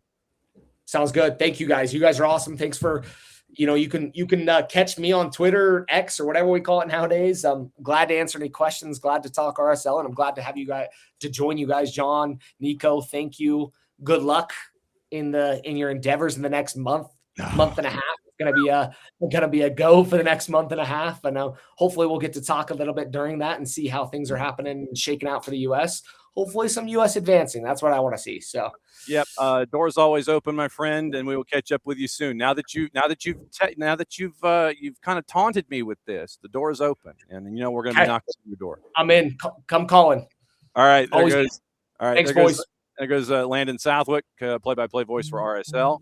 One more thing with you before we get out of here, and I've got to go through some news and some economic stuff, so that's going to be real exciting, but it's mandatory. Mauricio Pochettino on Chris Richards, quote, "He's not ready to compete and play. In the next few days, we will assess him, and then we'll make a decision. At the moment, he is doing his recovery. He's not available tomorrow to play against Germany." Honestly, I'm fine with that. It's look, just get better and get all the stem treatment that you need. But, look, I'm not even focused on Germany. I'm looking at maybe, look, just be ready for the group stage. Be cool. Just don't do anything to rush it and go the flip side and make it worse. Yeah, maybe today you just work on getting some continuity, get your best 11 out there, try to figure out how you are going to be able to protect Team Ream so he doesn't fall on an island and gets isolated the way he did against Senegal. Make sure that the team looks a little bit better on set pieces. There are things to work on here today, but I would like to see the 11 that will likely play against Paraguay today play consistent minutes and get some repetitions together, because that's what you need. As always, my friend, thank you for coming in on a Friday, and thanks for running the ship when it came to talking to Jorge, Perez, Navarro, and our man Landon Southwick out of Salt Lake. It's always great to see you. Thanks for dropping in on a Friday. I really appreciate it. I'm just the Robin to your Batman, baby. I'm just right here to just assist you with anything that I can, my guy. I appreciate it always, of course. Hope that you guys have a good weekend, and I'll see you next week. You got it, my man. Be good. Batman. He's Robin, my Batman. Give me a break. All right. So let me go with I got a couple of things that we've got to get into here on the business side, and we will get into that coming up here in just a little bit. We've got gossip, rumor, and innuendo that we've got to get into. And yes, we do have our John Texter updates, and especially when it comes to Aries management. The required reading is going to be from our friends at Yosemar Football or something close, because most of the time Yosemar is a subscription service. And if you have the bent of the investigative journalist gene in you, then I would definitely recommend keeping an eye on what's going on at Yosemar and make sure that you're kept up to date with anything and everything that is rocking and rolling when it comes to the investigative side of things, because it is important, and that's why we kind of get into it as much as we do, because it's not just about Texter and Botafogo and Eagle, and that it is about Aries and how the world works. And you remember the conversations that we would have weekly with our friend Jason Stevens about the business side of things. And it is all about how it all works and comes together. And you never know when the circles that we talk about are going to impact what's going on with your favorite clubs as we go forward. Liverpool formalized their interest in Yan Diomande, making contact with RB Leipzig over a possible deal, according to The Athletic. Linked with Liverpool for months as a potential Mo Salah replacement, though his availability has been unclear. Leipzig's reported stance, no transfer on the cards. PSG have shown interest in him as well, 13-10 last year. Liverpool said to be in a more advanced position to land Diomande. Sandro Tonali is emerging as a strong option, in quotation marks, for Manchester City in the midfield if they can't get the deal for Nottingham Forest Elliot Anderson. That's according to Fabrizio Romano. Arsenal also showing interest in the Newcastle midfielder, as Forest rejected City's opening offer for Anderson with a transfer valuation set above £100 million. Remains to be seen whether another move will be made or whether Manchester City will pivot to Tonali, who could be available this summer. Bayern have reached a full verbal with left-back Nathaniel Brown ahead of a summer switch, according to Sky Germany. He's impressed at Eintracht Frankfurt, leading to links with a possible move to Arsenal and Manchester United. Bayern looking to seal the deal first. Club contact underway. Transfer valuation in the range of £52 million is in place. That could be a stumbling block. Liverpool considering a transfer swoop in for Bournemouth midfielder Alex Scott. You add Andoni Iraola and Alex Scott together, that makes sense. It's just from the three-letter paper, though. Liverpool considering their options in the midfield, attracting interest from several clubs. United and Spurs have been touted as suitors. Liverpool could now join the mix. 89 matches for Iraola, going 6+5. Midfielder has 2 years remaining on his deal on the South Coast, heading into the summer transfer window. Manchester United shortlisted Everton winger Iliman Ndiaye as a possible option to bolster the attacking ranks, according to the Mirror. United making other positions a priority, especially in the midfield. Once again, we've mentioned all week long about the transfer of Ederson to the club. And so now you have Ederson in, Ndiaye viewed as a versatile forward who can add some quality. 3 years left on his deal at Everton, reportedly turned down new deal proposals, and that happened during the recent campaign. Ndiaye scored 6, assisted in 3 and 32 appearances this past season. ESPN has info on Spurs, an opening offer for Jan-Paul van Hecke rejected by Brighton. Brighton view their center back between 60 and 70 million pounds. Chelsea tracking. Liverpool also apparently have interest. Manchester City, once again, we mentioned the opening bid for Elliot Anderson rejected. Turned down. City expected to return with an improved financial package. United, once again, we talked about the Ederson move. Then other rumors. We mentioned Arsenal pushing for Jeremy Monga, and we've talked about him and Leicester and where Leicester was going to go here. 16-year-old winger open to joining the Gunners after the Foxes relegated to League One. That's from Fabrizio Romano. Cologne winger Said El-Malaz turned down £43.33 million, a move from Brentford. Other teams are circling. Possible move for the German youth international. It's from Florian Plettenberg. Ekrem Konur, Arsenal, Spurs, Villa, tracking Real Sociedad forward Ander Barnechea, who has a release clause in his deal, and Atleti monitoring Leandro Trossard, who could leave Arsenal this summer. The versatile forward being tracked by Inter Milan, Newcastle, and Villa. Three-letter paper. Again, West Ham have told rival clubs they will keep Jared Bowen, following links surrounding an exit for the club captain after being relegated. Mundo Deportivo, Ajax looking to sign Barcelona keeper Marc-Andre ter Stegen as the first signing for Michel Sanchez. 2 years remaining on his deal with the Blaugrana. Second half of the year was on loan at Girona. And also Mundo Deportivo, Atleti want to avoid a battle to sign Cucurella from Chelsea this summer. Barca and City have been linked, and Cucurella could leave in the coming months. Team Talk has a couple. Chelsea identified Bayer Leverkusen defender Alejandro Grimaldo, Eintracht Frankfurt's Nathaniel Brown, and Juve fullback Andrea Cambiaso as potential options to replace Cucurella if he leaves. And Liverpool considering a move for Maxime Esteve, the 24-year-old center back, likely to leave Burnley following their relegation to the Championship. So that's your gossip, rumor, and innuendo. Now, let's get you into programming because we've got to let you know what's going on there. And reminder about what's going on in the 92.9 The Game universe. Atlanta Soccer tonight. And it is once again at 10 o'clock. The way that it's working here this week, at this World Cup, just set your notifications. At Soccer Down Here, at Longshoe, at 929 The Game. Right now, before the tournament starts, you're in a regular rhythm.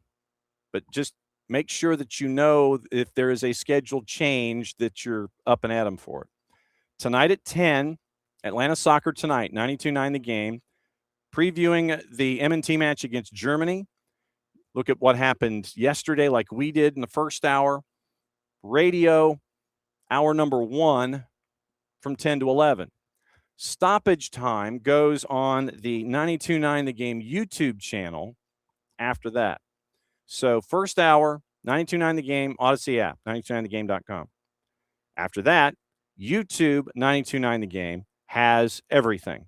And so it'll be there from stoppage time, and that's going to go forward. So it'll be there from 11 o'clock on tonight to go over everything. And remember, tomorrow we will be at NOFO Gainesville to discuss this World Cup tournament and the Soccer Down Here Lager. We're going to be able to catch you up on all of that stuff too. So that is the programming today. That's the programming element tonight. So tonight, 10 o'clock, Atlanta Soccer Tonight starts, 92.9 The Game in the Odyssey app. 11 o'clock stoppage time, 92.9 The Game YouTube channel, and that usually will run the entire program as well. So just make sure that you set your notifications for when something's going live, where it's going to be live. So it's all of us here on our Twitter's accounts and all of us when it comes to at Soccer Down Here, at Longshoe, OSG Nelson, Madison Cruz, Maddie Cruz 7, all of us, and then at Soccer Down Here on all your social media and on YouTube, all the things. So just make sure. But today,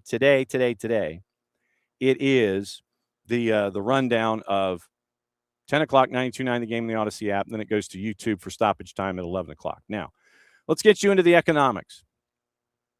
And the economics is something that we've got to get into here. Because, yes, it does impact. I almost wiped out my drink and everything. That would not have gone over well if spilling a drink on a computer, but it would have fit a Friday, so that would have fit. So, all right, we've got to get into what's going on with Aries and what's going on with John Texter and Evangelinas Marinakis at Nottingham Forest. So, from our friends at Yosemar Football, Paul Quinn, once again, we follow Paul a lot. Now he's got a piece over at Yosemar. And so this is the impact of private credit on European football. But this go-round, Eagle, once again, quoting Paul, serves as an illustration of the private credit model in European football through their relationship with Aries. Here's the numbers again, if you remember. Texter gets Lyon in December of 22 for 800 million euro, funding the acquisition with private credit from Aries, multiple tranches. 275 million at 16%, 150 million at 18%, all with payment in kind interest. So whenever you see a PIK, that's payment and interest mechanisms, that added unpaid interest directly to the principal rather than requiring cash. So the Aries exposure, if you miss payments, it escalates rapidly at a high interest rate. Total Aries exposure by late 25, $1.2 billion. Emergency tranches issued in July and October. That was the other 500 million, I think. 19.4% was the ceiling there. So, payment in kind, PIK, a club or a holding company borrowing at 18% doesn't pay in cash. Interest is added to the principal, which then itself gets further interest. So, it is principal, interest, but instead of interest going to cash, interest goes to the amount owed and continues to get larger and larger that way. So, as an example, a 500 million PIK loan at 18%. 590 after 1 year, 695 after 2, 820 after 3, without the borrower writing a single interest check. Lender's exposure grows. In October of 25, Eagle defaulted on 450 million owed to Aries. 12-month standstill, didn't work. Then you get to appoint the administrator, appointing Court Gully as the administrator back on March 27th of this year. Didn't require any kind of a hearing. It was written into the work. Executed unilaterally by Aries under paragraph 14 of the UK Insolvency Act of 1986. Within a single business day, the ownership structure of a company controlling Lyon, Botafogo, and Brussels had changed because of that particular law in the United Kingdom. French regulatory consequences. We always mention the DNCG. It's French football's financial watchdog. We talk about the DNCG a lot.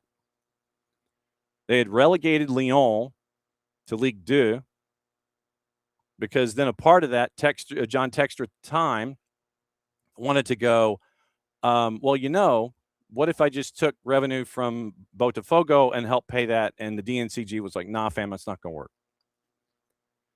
June of 25, there was an unsustainable 175 million euro liquidity gap. That was where he wanted to, meaning Eagle/Texter wanted to slide funds from Botafogo to help the bottom line. They were like, nope. Club's total debt, 505 million euro. Michel Kang puts money in alongside Aries, assumes the role of CEO and president. PIK structure ensures that the longer it runs, the more deeply Aries' claim embeds itself. The administration, basically, Aries/Michel Kang, they're just waiting. It's like, yeah, we'll loan you this money, and if you can't get it back to us, then we take the club. And more money is added to the principal that you owe. And John Texter could not keep up with it.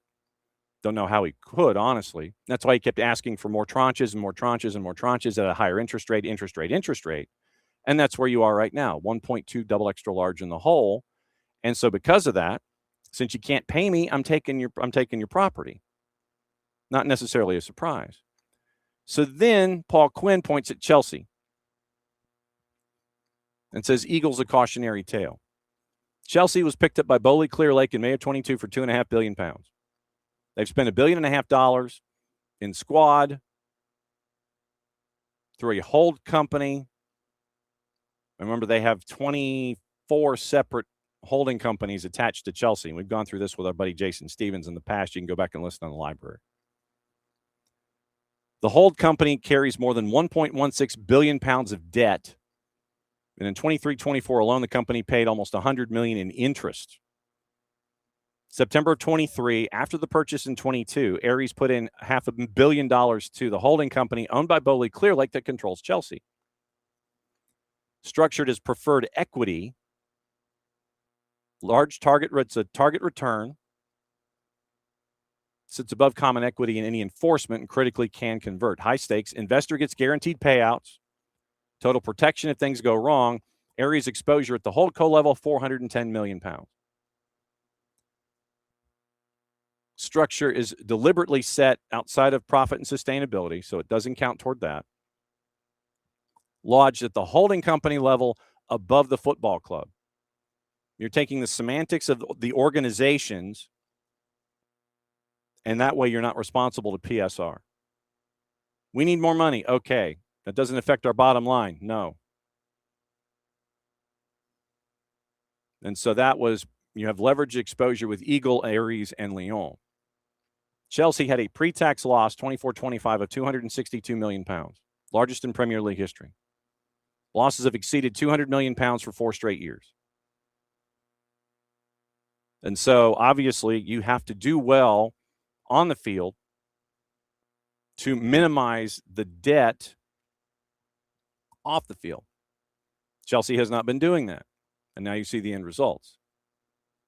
Aries has a substantial, according to Quinn, a preferred equity position, substantial preferred equity at the holdco level. Conversion mechanics embedded in the documentation. Aries' claim grows with each accounting period in which the preferred return is not paid in cash. So if Chelsea continues not to succeed, then the cash that they would be paying if they were successful or more successful is not getting paid out. So your debt and the amount that you owe Aries turns into something larger and larger and larger. And so right now, that's where Bowley Clear Lake is. And so keep an eye on Chelsea and Bowley Clear Lake and Aries. But yes, required reading comes from our friends at Yosemar Football, where it is the article called Predators at the Gate. Predators at the Gate. I'll post that here as lower third. And like I said, if you're really into investigative work, Yosemar Football does fantastic work. I'm trying to track them down and have them on and look at all of the work that they're doing. So then it comes back to John Texter and Evangelinas Marinakis. And now it appears, as we mentioned, Botafogo, and we talk about the idea of GDA Luma in the front lines to pick up Botafogo as an asset. Evangelinas Marinakis, who owns Forest, Olympiacos, and Rio Ave, he wants to make a bid now for Botafogo. And according to Canal de Anderson Mota's channel, he's going to partner with Kia Jarabchian, the former investor in Corinthians. And apparently, according to local news in Brazil, the offer is set to be rejected by Botafogo Social, according to Pedro Depp on Setor Visitante. Guilherme Cardoso, Marinakis and Kia said that Marinakis and Jarabchian will be the financial backers of Textor in that case. 50 board members were at a meeting earlier this week, expected to choose the offer from GDA Luma Capital. Proposal will be submitted to the Deliberative Council for approval. And it was unanimously approved by the advisory in the advisory council meeting. Textor says he was going to vote in favor of the Marinakis Jarabchian proposal at that council and defended those individuals. And you can understand why. The past relationship that John Textor has with Evangelinas Marinakis, remember all of the players that were going back and forth? Botafogo, or supposed to go back and forth, Botafogo and Nottingham Forest. Jarabchian managed Corinthians during the MSI era between 04 and 07. He even had his arrest ordered by the Sao Paulo court for alleged money laundering and racketeering. John Textor said, people had mixed feelings about Kia, but he's a different man than he was at Corinthians. Today, he's got access to some of the most influential athlete networks in the world. Basically, Marinakis' front man, who knows Brazil as well as anybody in Europe. I needed partners for this because I knew my proposal would be rejected, but I represent 90% of the votes, and I'll vote for Kia and Marinakis. 50 board members unanimously approved the GDA Luma proposal. The Mastercom Capital proposal not accepted due to a lack of financial guarantees. Textor's offer was unanimously rejected as well. So keep an eye out on lane 8. John Textor's idea of bringing in Jarabchian and Marinakis didn't go well. Textor cited Botafogo's president's promise regarding the Kia Jarabchian Marinakis offer from our friends at Fogualnet and said that if you don't have one, you won't have the other. Back on Wednesday, with only 4 journalists present, Textor also said he heard a promise from the president of Botafogo Social, João Paulo Magalhães Lins, regarding the proposal made by Marinakis and Jarabchian. João Paulo, according to Textor, told him that the offer arrived, there would be no GDA.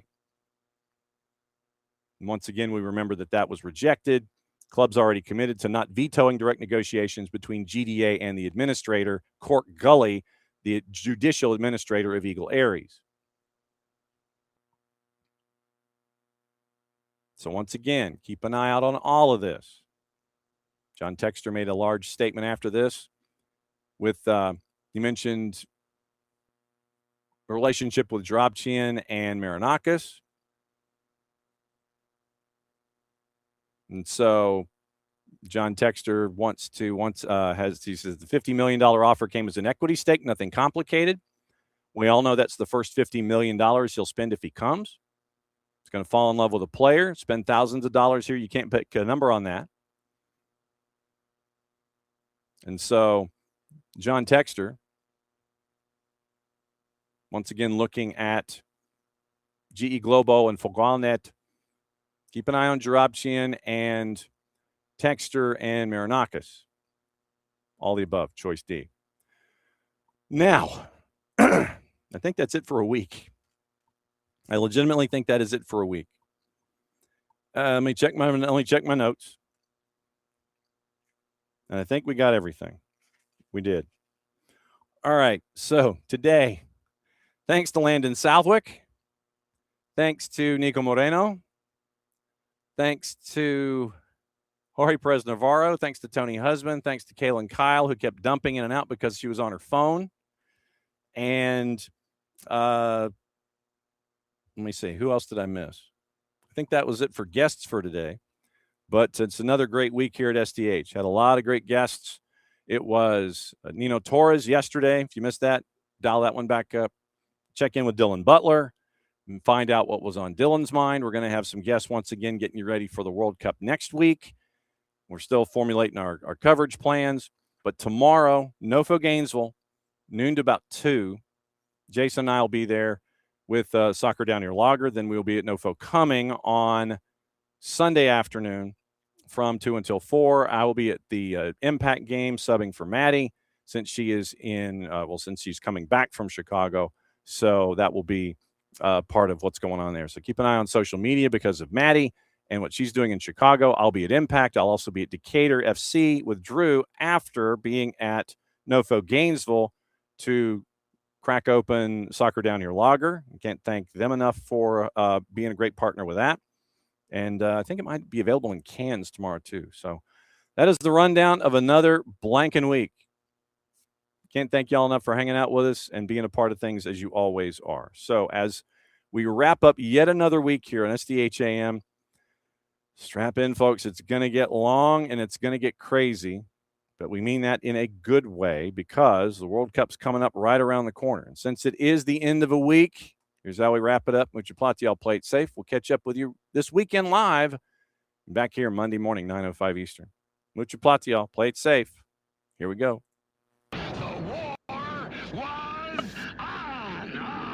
The keys on the typewriter had sharp points that kept sticking into our fingers.